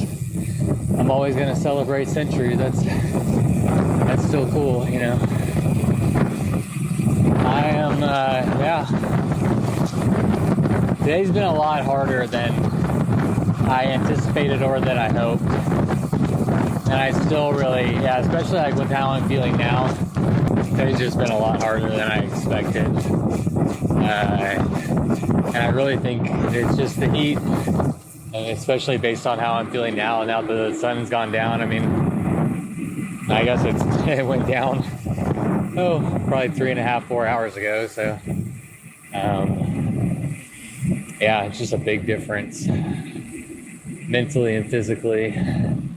Yeah, that was a little bit of a bummer. Just really hot. What are we doing? Navigating. I gotta pee. I wish I could pee while I was riding.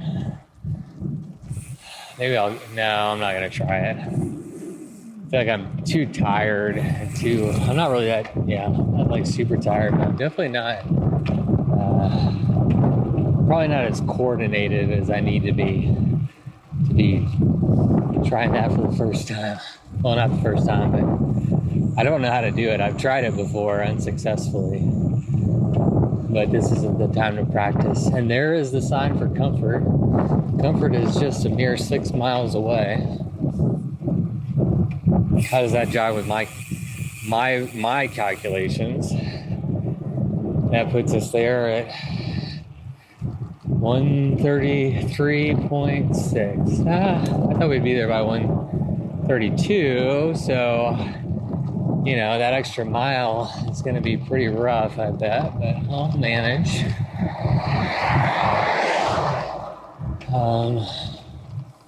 Well, until McDonald's, that's the next stage in this saga.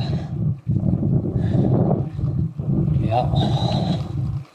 And we'll see what these bodies and brains and legs can do. Hoorah.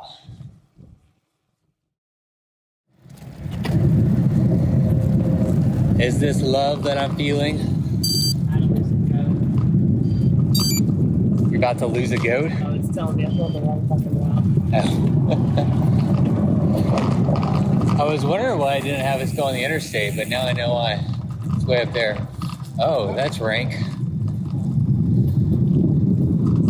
Wanna? Huh? I wonder if that shit. I don't know what that smells.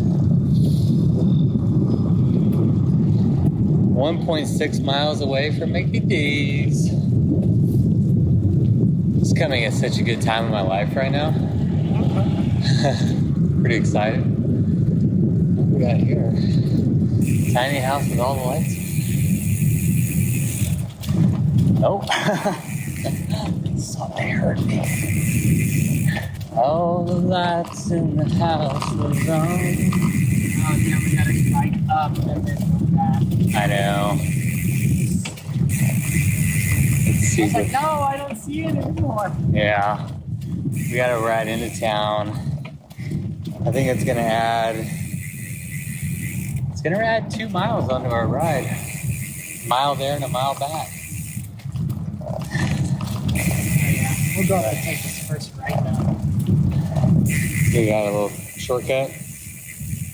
Yeah, it'll get us into that parking lot. We'll go to the back parking lot. Yeah. Whatever we gotta do to get to the Golden Arches. Anna loves, yeah, that's shit good stuff. They have showers there, man. We can take showers. I'm excited.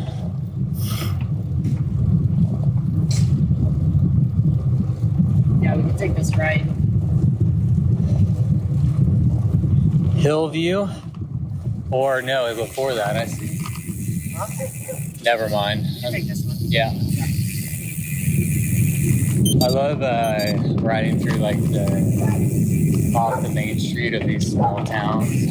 Very interesting. Children.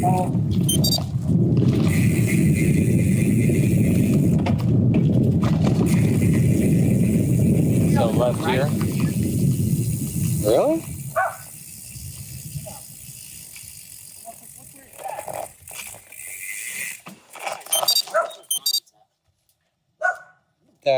Not right. Not right. we have to go up further? Yeah. Yeah, there's no way to, we got to turn around basically. All right. We can go up this way and take a left. The most important thing is that I'm right. Might as well add 2. Yay! This is Sleepy Town. Sleepy time in a sleepy town.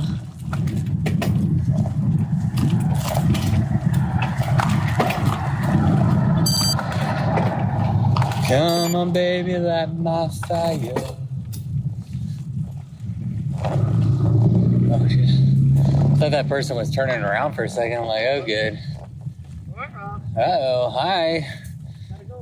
I'm just riding my bike, friend. I like when you ride your bike, a lot of times you like bob your head too. Huh? What you say? When you're riding, Yeah. a lot of times you're like bobbing your head. Like you have this whole like body cadence. Like when you're going, you're just like, dun, dun, dun. I like it. You look like you're having fun. Oh, I often am. In some way. Yeah, and some perverted or some perversion of the word fun. One's being had. Someone's having a laugh. Whoever's watching my tracker right now. There. Whoever's watching our tracker and be like, those Fiddling frogs. stupid. Yeah. Get yourself an antique. A fake antique. Has some construction.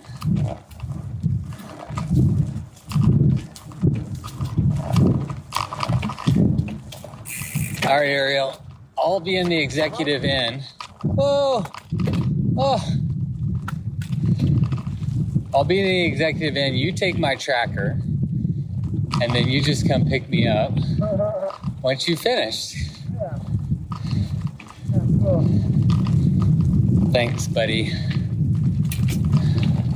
Man, I could live here. McDonald's, car back. Take it like 2 hours to get done. Got Dairy Queen, Chicken Express.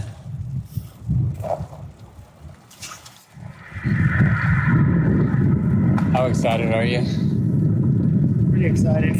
Kind of tired a little though. Whew. So the coffee's for. Excited to sit inside. Yeah. Have things that I like. Yeah. Treated like the civilized gentlemen that we are for a little while. Yeah, civilized. Yeah, civilized. Us and our friends at the gas station at the 24-hour McDonald's. The truckers down 24-hour McDonald's. These are our people. Hell Like yes. bikepackers, but with like They're endurance. They're long haul athletes. You know, they're out there listening to podcasts. Maybe original. The OGs. Oh, why did this one do that? It's always going to be hurdles on the road to McDonald's. Some real, some real. I think if no one's coming, you can just go. I think because we're bikes and we're special. Yeah. Jesus, we're special. We're bikes in the Look at that. Hey, see you? Special. Oh, it's great infrastructure. We got a nice sidewalk. Climb up here. Fuck this.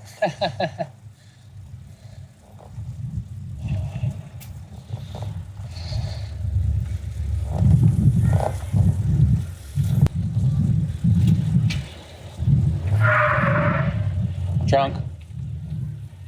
Small penis. Overcompensating. Watch out though, for real.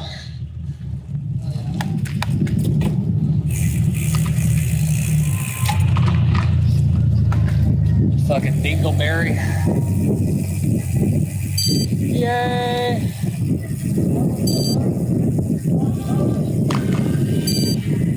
No gasoline needed. There we go.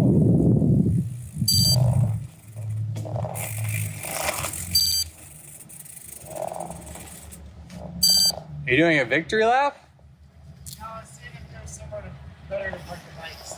I have a little lock. Oh, no, I think they'll be fine. Yeah, I think so too.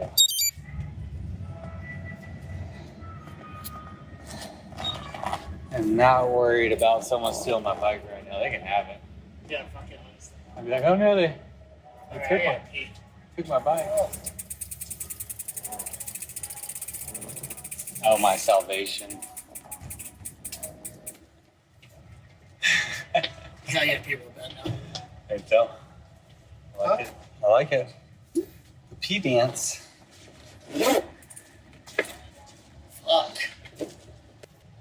Mile 135.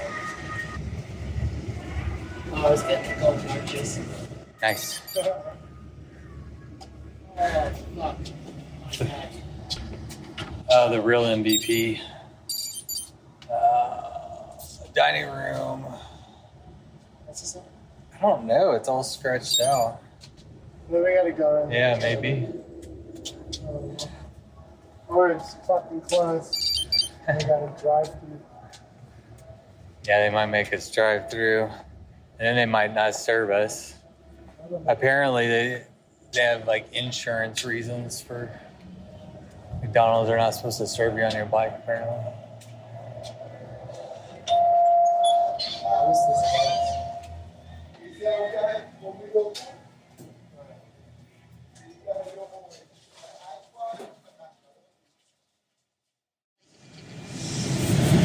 Sorry, one more time.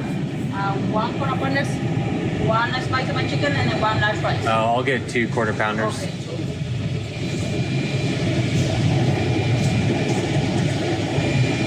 Okay. Yep. This is Yep, that's great. $20.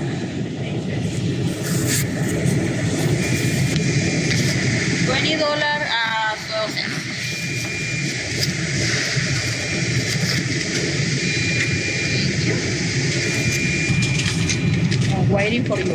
Yeah, thank you. Just for it here. Yep. No problems. So, need a menu.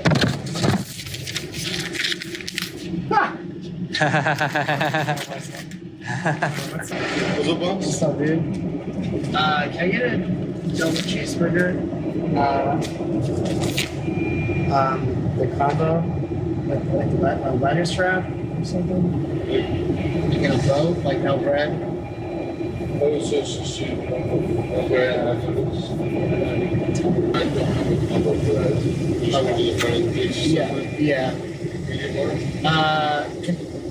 Yeah. Fries.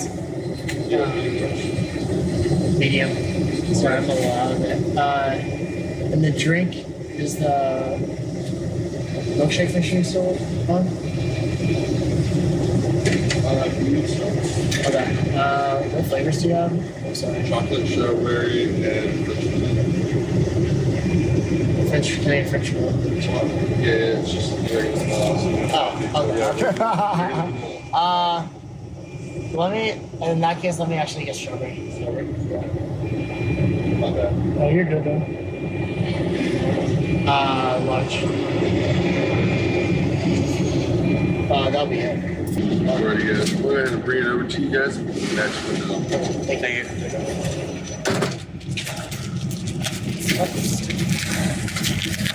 You gotta have somewhere to sit inside. Gonna go in Subway. Sit in Subway and just get our lives together. It's a big ass. We're gonna try.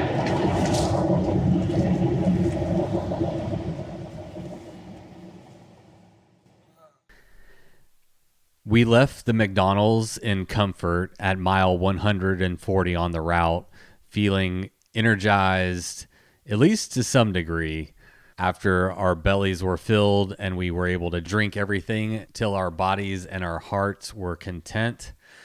And it was nighttime. So personally, I was looking forward to putting in some miles at night, and we only had 27 miles to the next stop, which would be a quick one in Bandera at about mile 158. We pick up with Ariel and I as we roll into Bandera, which was completely asleep at 4:30 a.m. on a very quiet Friday morning. Going into Bandera, we were planning to make this a quick trip, mostly for some water, any quick resupplies, and Ariel was on a mission to find a charging cable that he had lost. Our next stop after Bandera was mile 200 in Utopia. So we had a 40-mile stretch coming up, and we wanted to be filled up and topped off and ready because there's nothing between Bandera and Utopia. Look at that beacon of hope.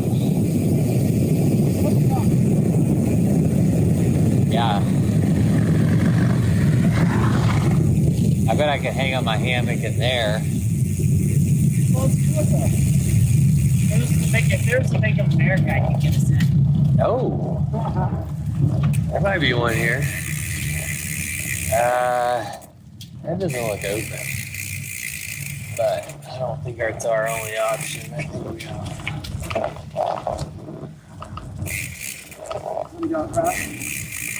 we're going left here. Yeah.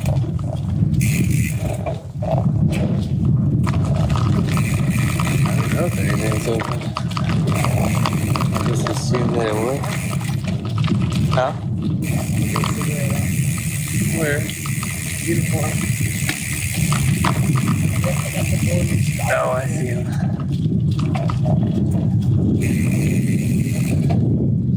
Hopefully there's a gas. With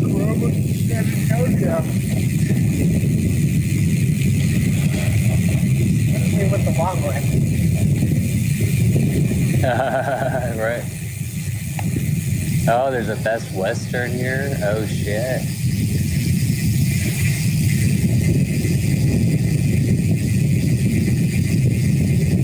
Gas station. That's the Best Western. That's like pretty good. This looks open.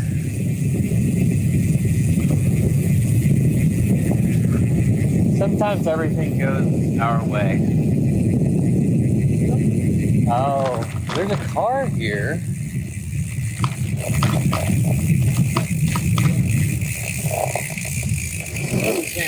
There's someone there.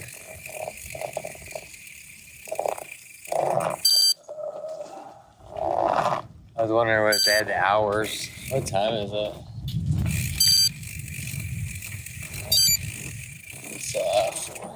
It's Almost 5, right? It might be opening up at 5. Oh, I said it might be opening up at 5. We go to the museum. Yeah. The cop. It's a Kia. I don't think cops drive Kias. Yeah, I think he likes it. I see you did at night. Yeah. Oh, it's like another. Is that a gas station or just a neon sign?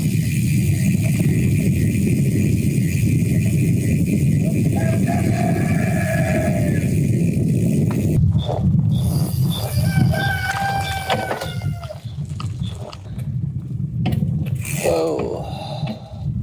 Watch where you're going, partner. I don't think there's a gas station. Down there? Huh? Oh. Guess we go look. I looked on Google. Well, you know, if there's not a gas station open, we should probably find a spigot somewhere to get us to 200. Car back.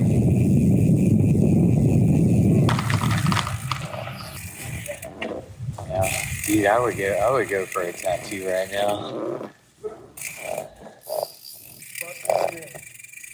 Another way? You want to take a break? Lead the way.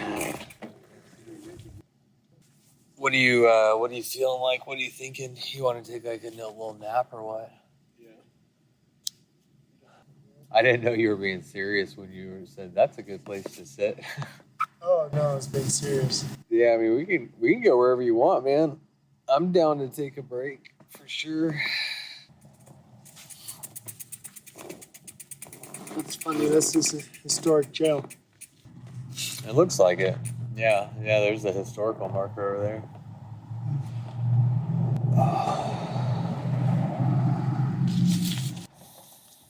So we saw that shell right over there. So this is Exxon. A little bit further up the street, it's 24/7. Oh yeah. Yeah. I needed to charge shit, so There's a mini mart that opens at 5. that's closer here. I wonder if it was that one that we just passed by that I went and looked in because the person was in there getting ready. What's the 24/7 thing? The Exxon, so I guess you can probably just get gas. Oh yeah. But the mini mart for it opens then. Well, we could head that way and just wait for him to open her. It's almost 5 o'clock in the morning. I'm laying on like a large piece of granite, staring up at the clouds, and I might fall asleep here. The slab of granite is very comfortable. You set an alarm for 5? Yeah. Groovy. These clouds are trippy.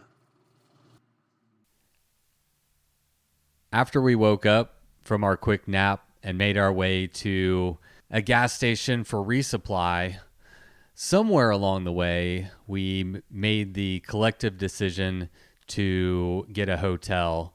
Thinking back on it now, I can't remember exactly what circumstances led to that. Certainly we were getting tired, but I believe Ariel also needed to charge his power banks, and that was going to need to happen whether we were in Bandera or Utopia.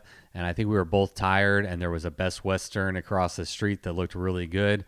And so I think we just called an audible to go ahead and get some sleep. This would have been around 5:30 a.m., recharge our batteries, recharge our bodies, and then get back on the road. And so we spent probably a good 30, 40 minutes riding around Bandera. We tried Best Western, and they were completely booked. And then we went to the other hotel/motel in Bandera, and the guy came to the window and said that somebody had just booked their last 5 rooms like 10 minutes ago. So they were completely booked. And so we kind of got our hearts set on sleeping. And after that, we had no other choice but to go ahead and head to Utopia. So that was the plan. But for some reason, after I took that 15-minute nap and the idea of sleeping got in my head, even after riding for like 10 or 15 miles, I just couldn't shake the sleepy bug. So we decided to take a nap on the side of the road. And that's where our story picks up. All right, well, it's 6:52 a.m. and I think we're at like mile 173 or something. And so we've been riding for like 22 hours. And yeah, the sun is literally coming up right now. But I just hit a wall. So we're gonna sleep here, take like a little nap, maybe like an hour. I don't know. We just were in Bandera a little while ago, and we tried 2 places to get a hotel there, but they were both full. So the next spot is in Utopia at mile 200. So that's like 27 miles away. So yeah, I think the plan here is just to take like a short little nap and then ride the next 30 miles or so. Try to get a hotel there in Utopia. And then sleep through the hottest part of the day. And then get going, which would put me exactly 100 miles behind schedule. So, but it is what it is. All right, I'm gonna take a nap. It's a nice morning so far. 171 miles. It's 9 a.m. And we just, we stopped sometime. I know I made a note, but I think we stopped for like 2 hours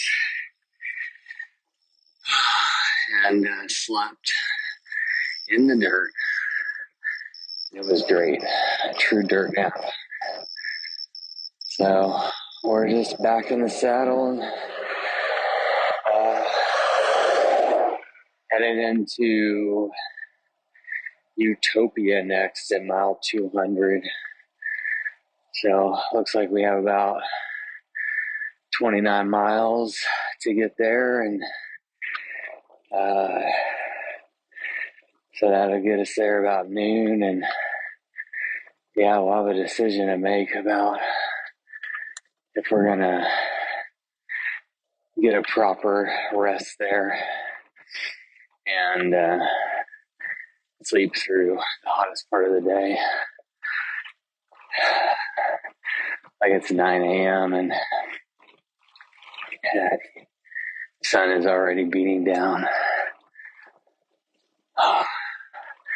And I already feel it just like, yeah, it just saps you. So, yeah, you can tell I'm just tired. Also, I decided to record on this uphill so the audio would be better. But I'm tired. Things hurt. My butt hurt. My hand hurt. Everything hurts.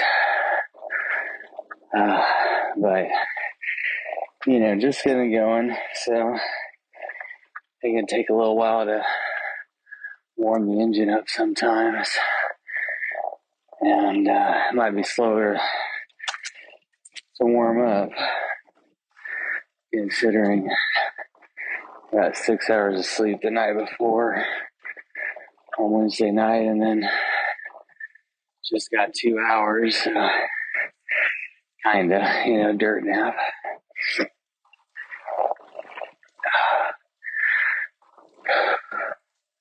I don't think I mentioned this, but so far we have a lot of clouds, and they're not like the puffy ones, like these big, almost like low hanging, kind of like a blanket almost. And so the sun is staying tucked behind it. Not down or much. Of course, as soon as I get on here, the hill gets steeper.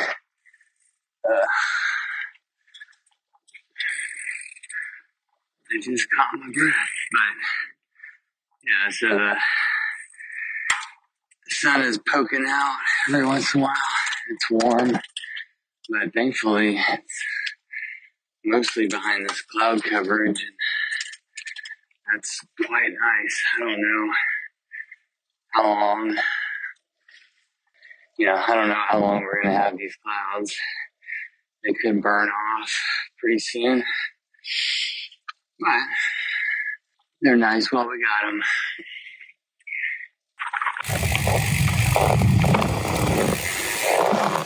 Oh, what the fuck are you doing out here? You're just out here riding bikes too? Mm-hmm. Weird. I'm almost in love with riding bikes again. Or I'm getting better at lying for myself. So there's 22,000 feet of climbing total, and we've done over 13,000. It's nice because we're getting a lot of climbing out of the way on the front end. That's what I tell the suckers too. Mm-hmm. It's all downhill. It's all downhill. That's what I tell myself too. I'm one of the suckers. I like to lie to myself. You're trying to get to 200? Yeah. I hope we're doing and not just trying. Huh? I hope we're doing and not just trying. So we're trying to get to 200. We can't make it 25 miles. It's gonna be a rough day.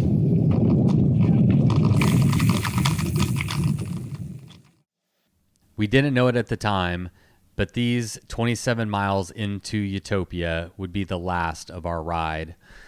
I rolled into Utopia somewhere around 12:30 or 1 o'clock in the afternoon when things were really starting to heat up, and I found Ariel already inside the Postal Brew Cafe with a Modelo in his hand and a smile on his face.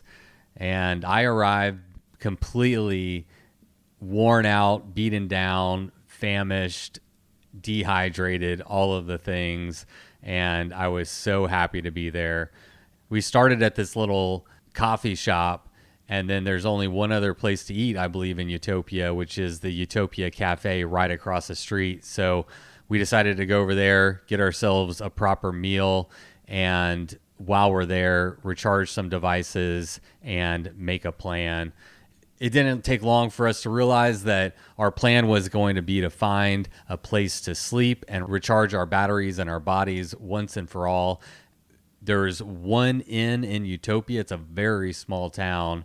And so we're like, okay, we'll eat and then we'll ride over to this inn, get a place to stay. That would have put us there at about 2 o'clock in the afternoon, and we were going to sleep from 2 to 7 or 2 to 8, something like that, get 5 or 6 hours of sleep, and then get on the road and ride through the night. All right, well, it is 4:26 on Friday, 4:26 p.m., and things have not gone according to plan. And I'm too tired to tell you all of our problems, but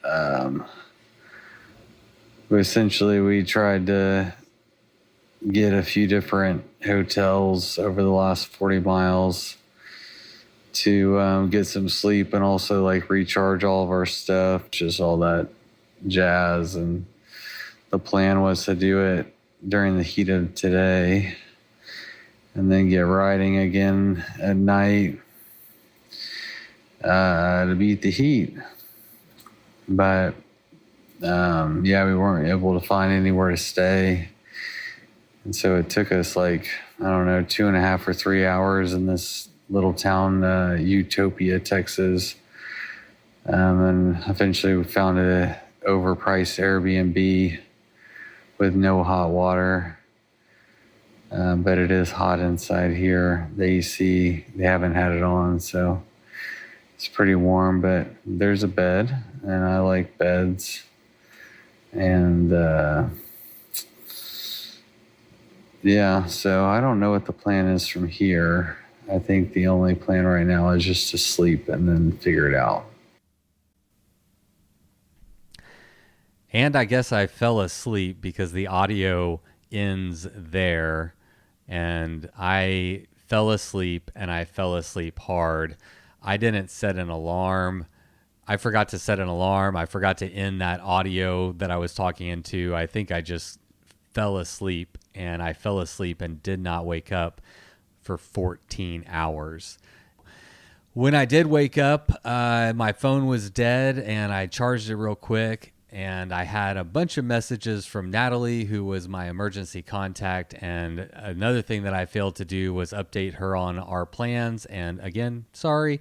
Yeah, I felt bad about that because she was all night, waking up throughout the night, worried, wondering, what the plan was. Do I need a ride? What's going on? And all this stuff. And so I woke up at about, I think, 6 o'clock in the morning, and I got her messages, called her, and we had to make a decision pretty quickly because she had some familial obligations later on in that evening, and I was 4.5 hours away from her.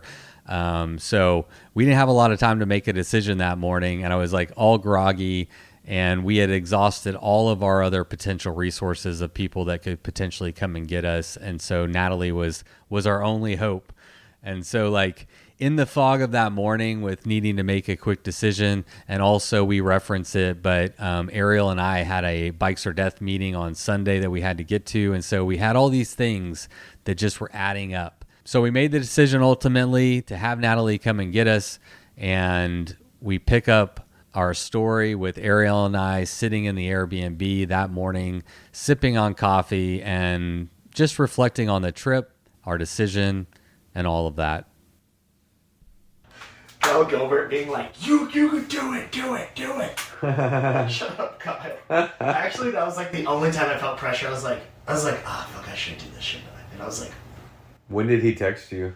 He was messaging me like yesterday, and that's when I was like, I mean, I guess I could just ride. I was like, I could ride to Garner State Park. I was like, I could do 15 miles, and you were like, I can't, and I was like, all right, we can't. I was so done yesterday. That heat is just fucking cook. I don't know how people do it. I need a bucket hat. Yeah. You know what you need? You need one of those bucket hats that goes around your helmet. Yes. Like all the cool dads wear. Yeah. I need to fully engage my dadness. You do. Full your life. Full dad mode. If you think about it. Well, yeah. If you don't think. I need to get that sunscreen that no matter how much you rub it in, it's still white. Yeah. I don't know if my ego can handle that. Yeah. All right. I need to go faster too. What I realized, I need another battery pack, a stronger battery pack. I definitely need that, and another cable. Oh, that's obvious. Another cable and maybe another light. If I had another front light, because otherwise everything else went pretty smooth. Did you ever have to charge your front light? No, never did. It lasted the whole night. Yeah, and my headlamp too. Yeah, all my lights are still charged. I mean, I don't know how much they have left, but they haven't turned red yet. But my tail lights, both headlights, are my still. My tail light died. You brought it back up though, didn't you? Yeah. It died because I ran it all fucking day, the first day, which I guess I don't. I guess I don't really need to do it. Yeah, I really think it's so disappointing. I'm so bummed. My computer's charged. Oh, let's go. How can we keep timing it where everything's fine once it gets to like noon and it's hot? This is fucking dead. Yeah, all my battery packs are fucking dead as shit though. Like that's a non. You have non-starter. No way to keep it going. No way to depend. Yeah, I have to bike 100 miles, make it to Kerrville, sit at the side outside of somewhere and charge my stuff again. Yeah, charging shit is a real problem. Yeah. And it's something that kind of sneaks up on you because you don't, like, when do you use your Garmin or your Wahoo for, 24 hours straight? Yeah.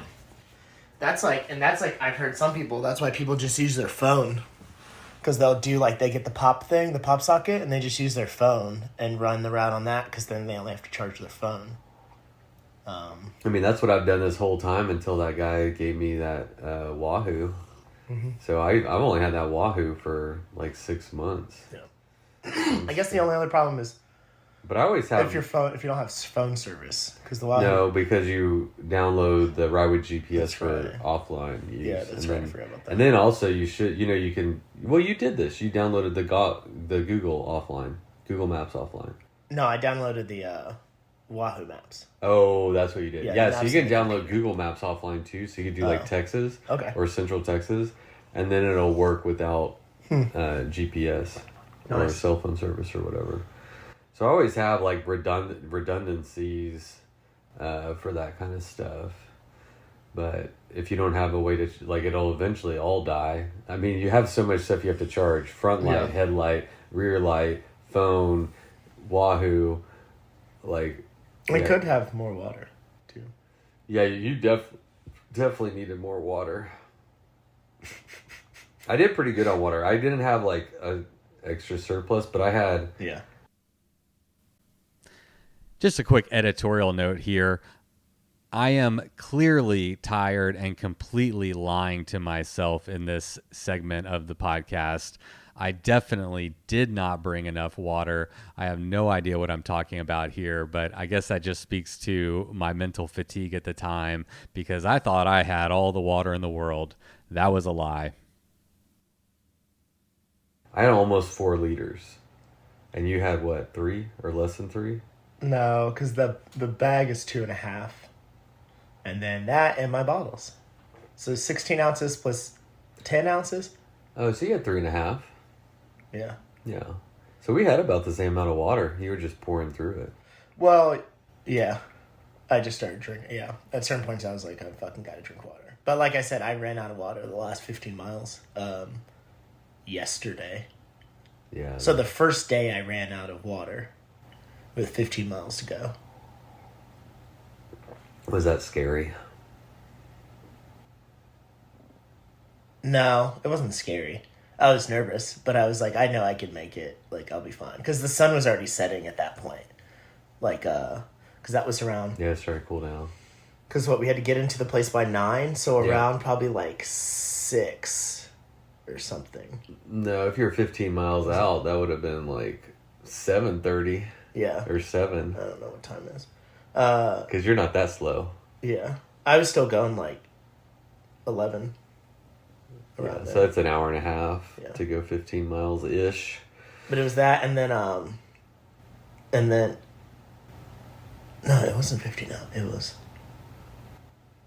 It was 20 out, because for 15 miles I biked with no water. And then I got water, and then biked the last 5 miles into the restaurant. Oh, where'd you get water? Remember I told you I took that left and went to that weird... the gas station gas station it was closed, but you still found a spigot. Yeah, well, I went in the bathroom, and the bathrooms were unlocked. That's what you did. Yeah. So that's why I was like also an extra 2.5 miles off when we were like trying to figure out what mileage, and I was like off a bit because I biked an extra 2.5 miles. Yeah, some bonus miles. Yeah. How do you feel about not finishing? I'm annoyed, but it's not because like my body failed me, which is fine. I think is like ultimately fine. Yeah. If you had felt, if your body let you down or your mind let you down, then it'd be like, fuck. Like, cause I woke up at 7 p.m. and was like, none of my stuff is charged, and I was like.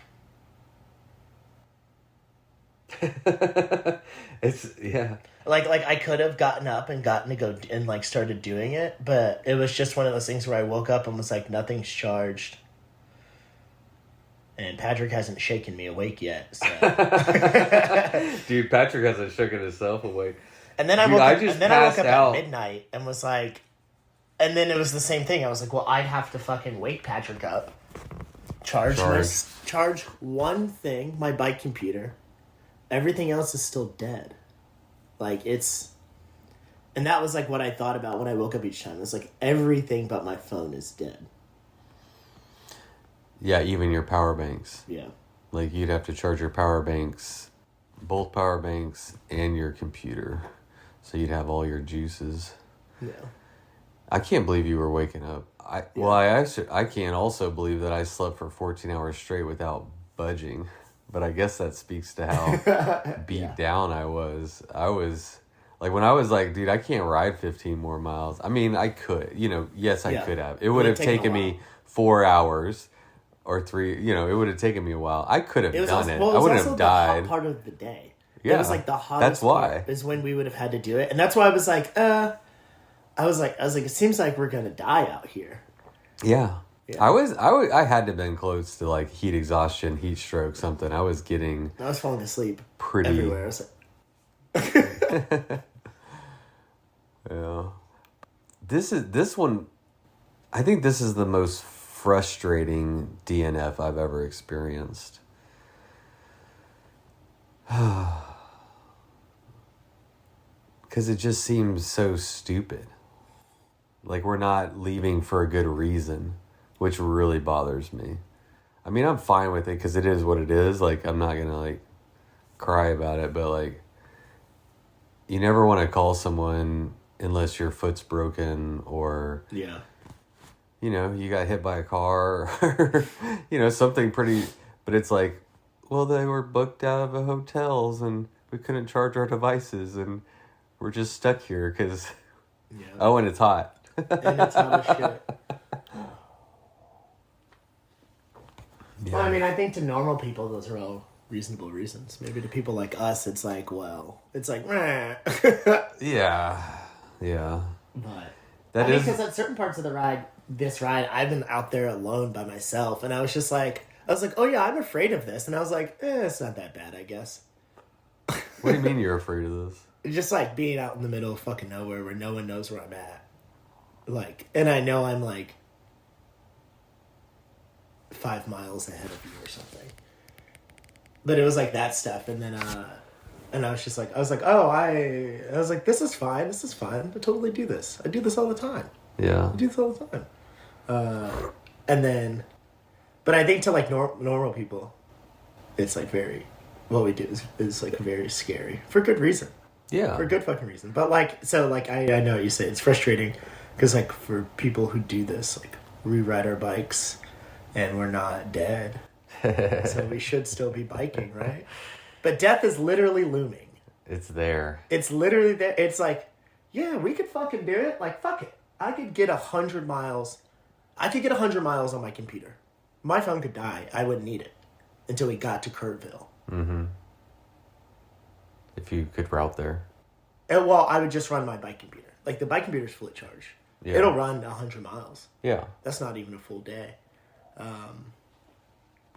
But I'd have to ride at like 12 miles an hour and get there through the heat of the day.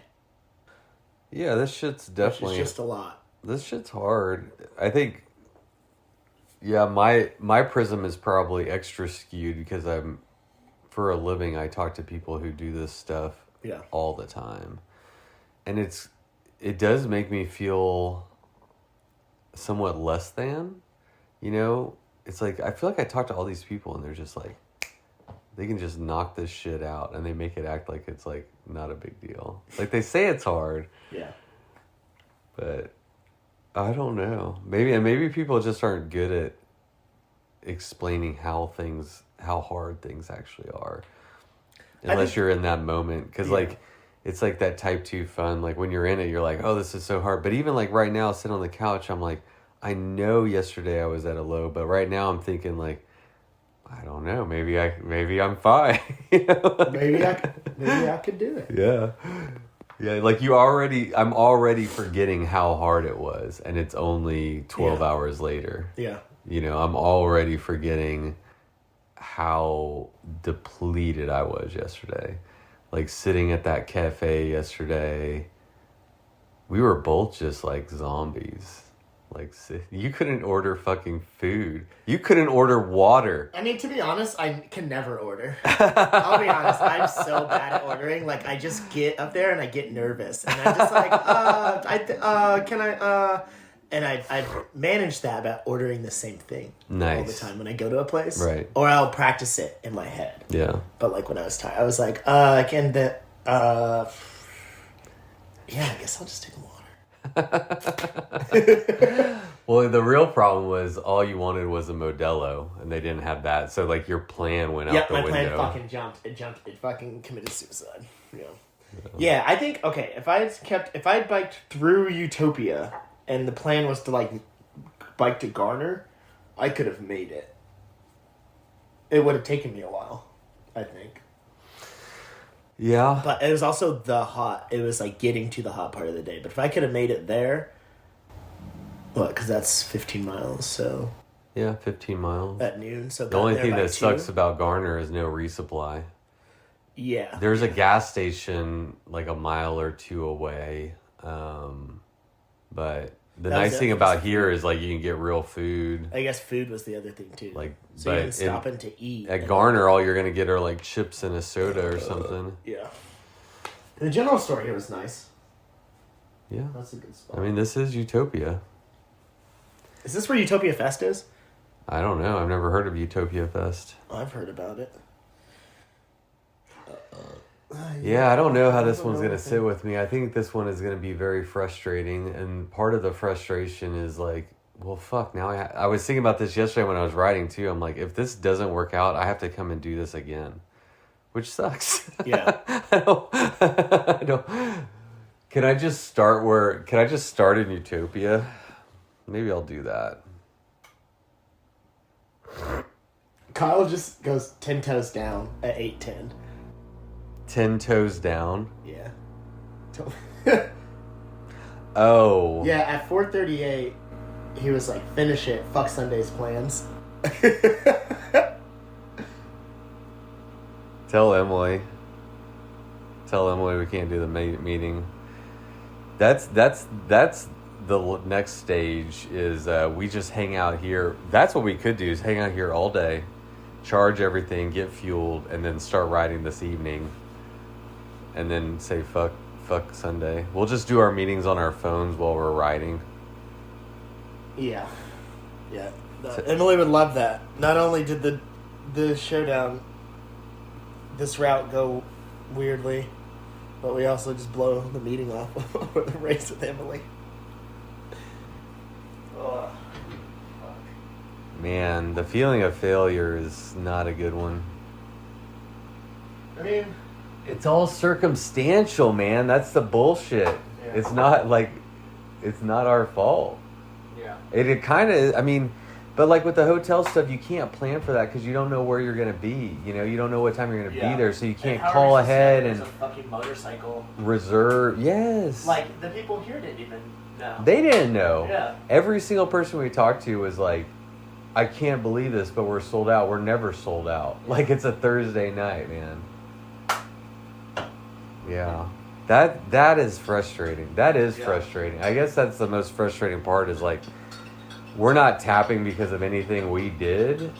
We're lit because like, if we had a hotel, you would have charged all your shit. Like losing your cord wouldn't have mattered. It wouldn't have happened because I lost my cord. After that. After Bandera. Yeah. I pulled it out to record the video of you riding. Yeah. And that's when I lost it. It fell out. Yeah. So it really is the hotel. 3 hotels that were completely booked. And was like devastating. Yeah. And that's what I was telling you, like. Yeah, it was one thing. It was like there was a moral defeat each time because each time like, oh, we're about to sleep, and then we didn't. To the Best Western. Yeah, the Best Western.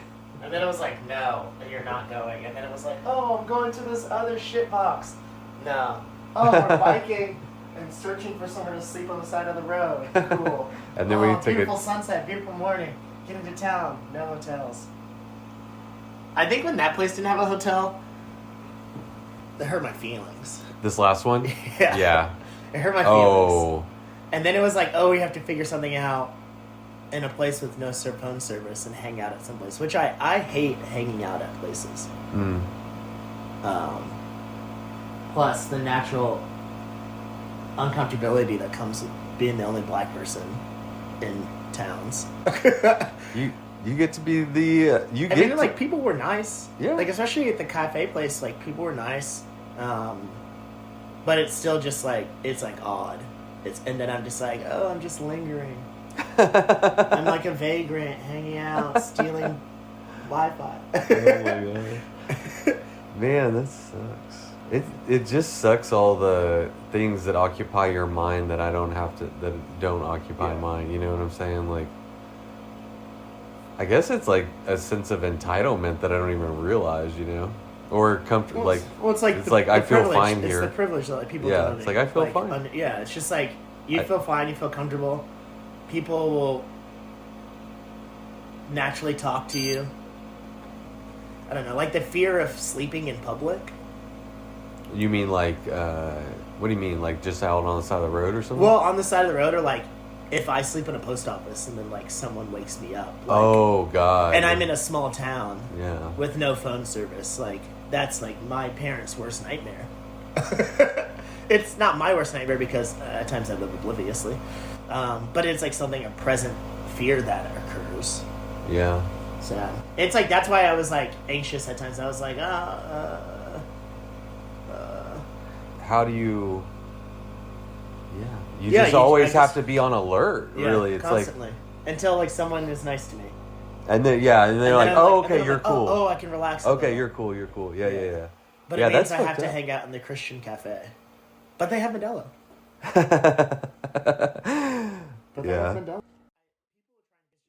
Okay. Oh no. I thought I lost it. I was about to freak out. I was about to lose my fucking shit for a second. Dude, if your failure wasn't recorded for all to see. I said your failure. Yeah. Our failure. Okay. No, it was self-supported. I failed on my own, and you failed on your own. I mean, honestly, it doesn't feel like a failure. 203 miles and 18 rolling hours at 11 miles an hour, 1,100 feet of climbing. That feels like a gargantuan effort by me. Like the biggest thing I've ever done. Yeah, this is your biggest ride. Yeah, like this is the biggest thing I've ever done. Congratulations. Thanks, Patrick. It's okay. Is it on your Wahoo? It just won't sync to Strava? Yeah. Oh, okay. It says processing. Okay. I think you'll be fine. Oh, because you can it's also... not right with GPS. Okay, let me look. Yeah, you can also like save the file and then re-upload it to Strava. Okay, so I pushed this yesterday. Alright, I'm about ready to go to that cafe. Alright, I'm gonna poop then. And then I'll be ready. Alright. Oh man, I feel so good. Yeah. I could easily ride today. Yeah. I've got a good 2 more hours. Oh, the legs are sore. Oh yeah. My legs are toasty. Mine feels so good. My ass doesn't hurt as much as I expected. Yeah. My hands are painful. Left.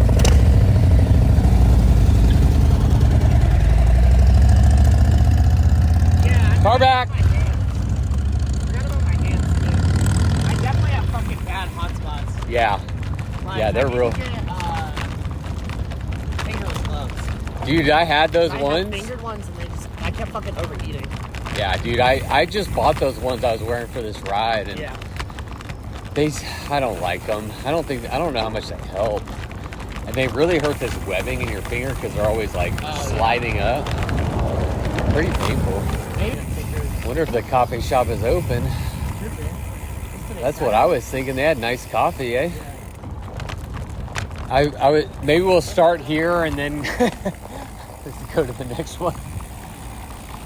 I told Natalie's gonna meet us at that cafe because we're gonna grab our lunch.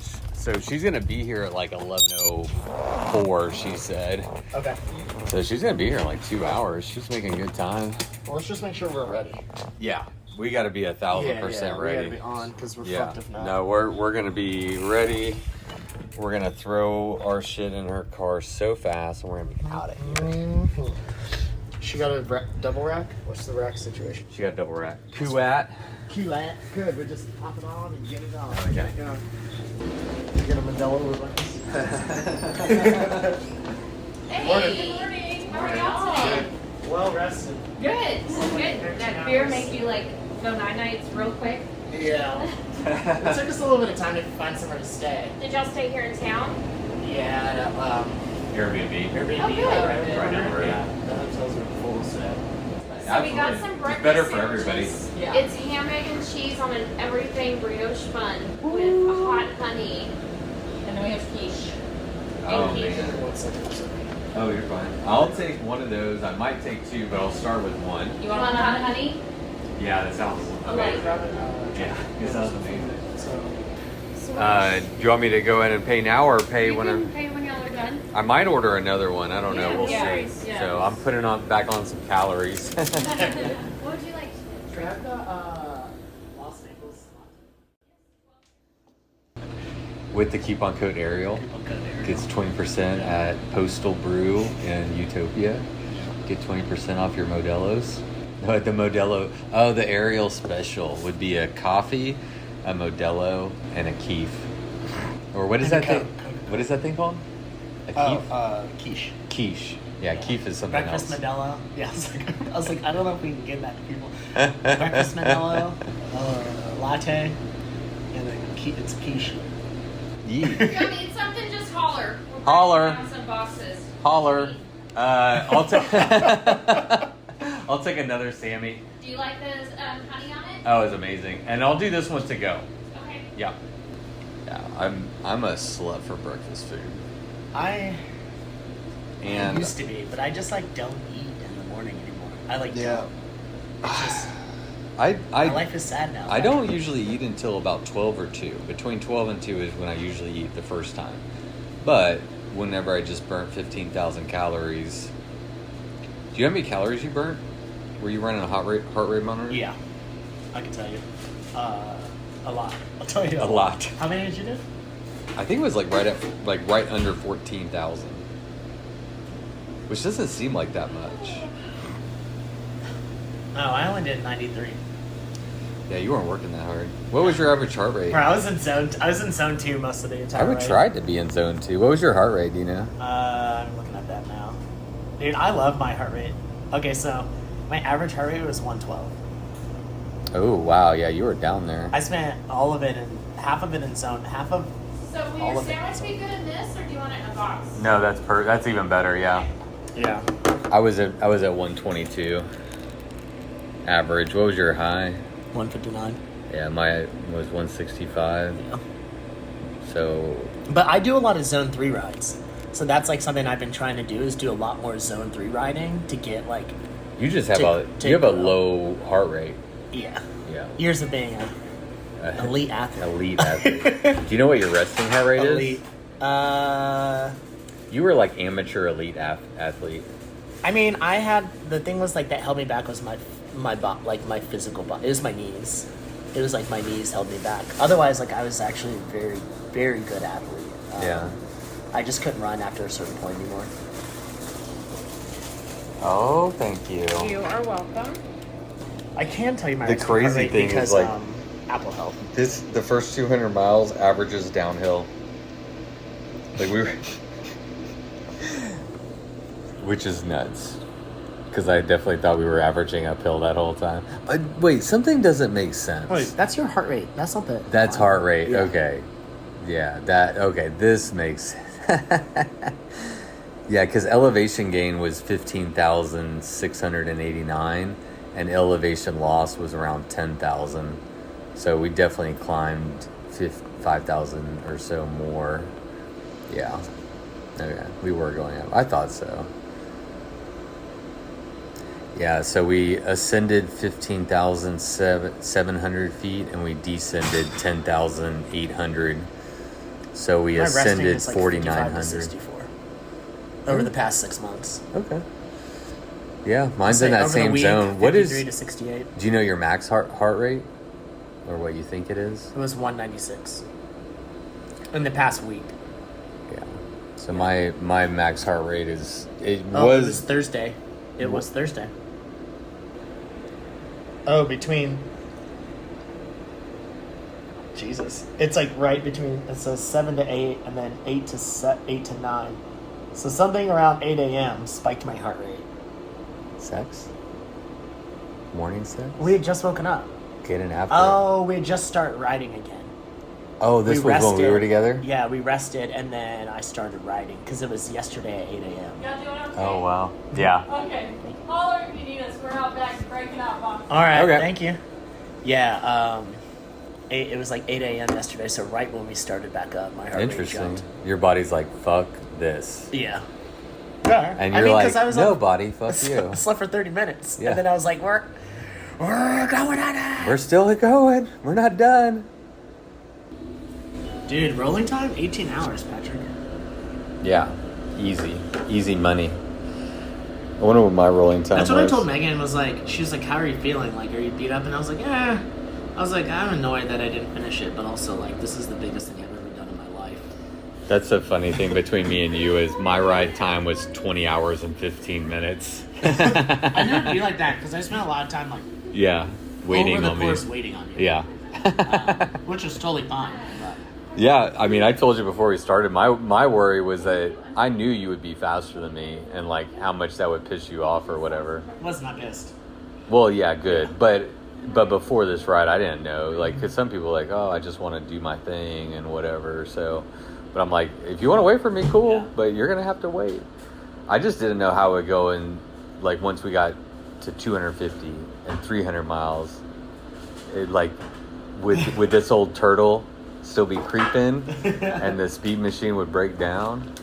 The speed machine. We never found out. The speed machine never breaks down. We never found out. Hey, we never. What's GP calling? What's Natalie calling?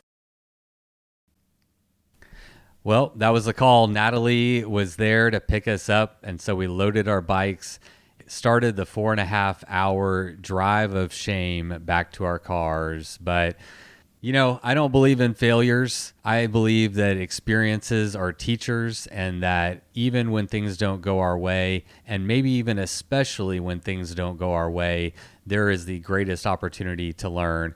And I definitely learned a lot from this experience, and I actually had a lot of fun. Having Ariel to ride along with and keep me entertained. Hopefully I kept him entertained and just kept each other company. And it was fun. We rode together really well, and I enjoyed the absolutely beautiful roads of Central Texas Showdown. And mostly I'm just bummed that I didn't get to see the rest of the route. Honestly, like, some of the best riding in the entire route takes place between mile 220 and 260 or so, and we cut our ride off at 200. So it was a real disappointment.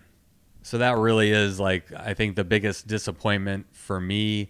But honestly, it was entirely too hot, and I'm very excited because just like 4 days after we finished our ITT attempt, the weather completely changed, and it's absolutely beautiful in Texas right now, which kind of sucks for us, but for the event that's coming up, that's great news. And I'm excited to have that good weather so everybody can actually enjoy the scenery and the route to the fullest. And I, for one, I know I was like, kind of down on things whenever I was out there on the bike. But the reality is I love this shit. It's type 2 fun. When you're in it, sometimes you question it, but ultimately it calls to us, and I'm excited to get back on this route. And Ariel and I already started to talk about dates when we can go back and do it again together when the weather is better. So not done on this route. Learned a lot, had a good time, and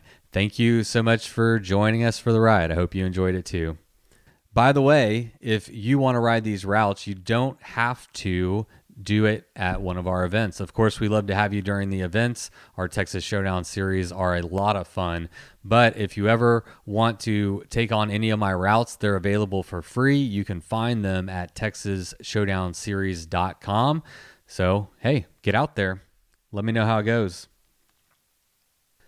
All right, everybody. Thank you so much for tuning into today's episode. I found this one to be somewhat interesting. It's interesting to follow along my own thought process as I'm going through the highs and the lows of this ride. It's interesting to see what my thought process was at the time, and also how I kind of like either lied to myself or misrepresented things.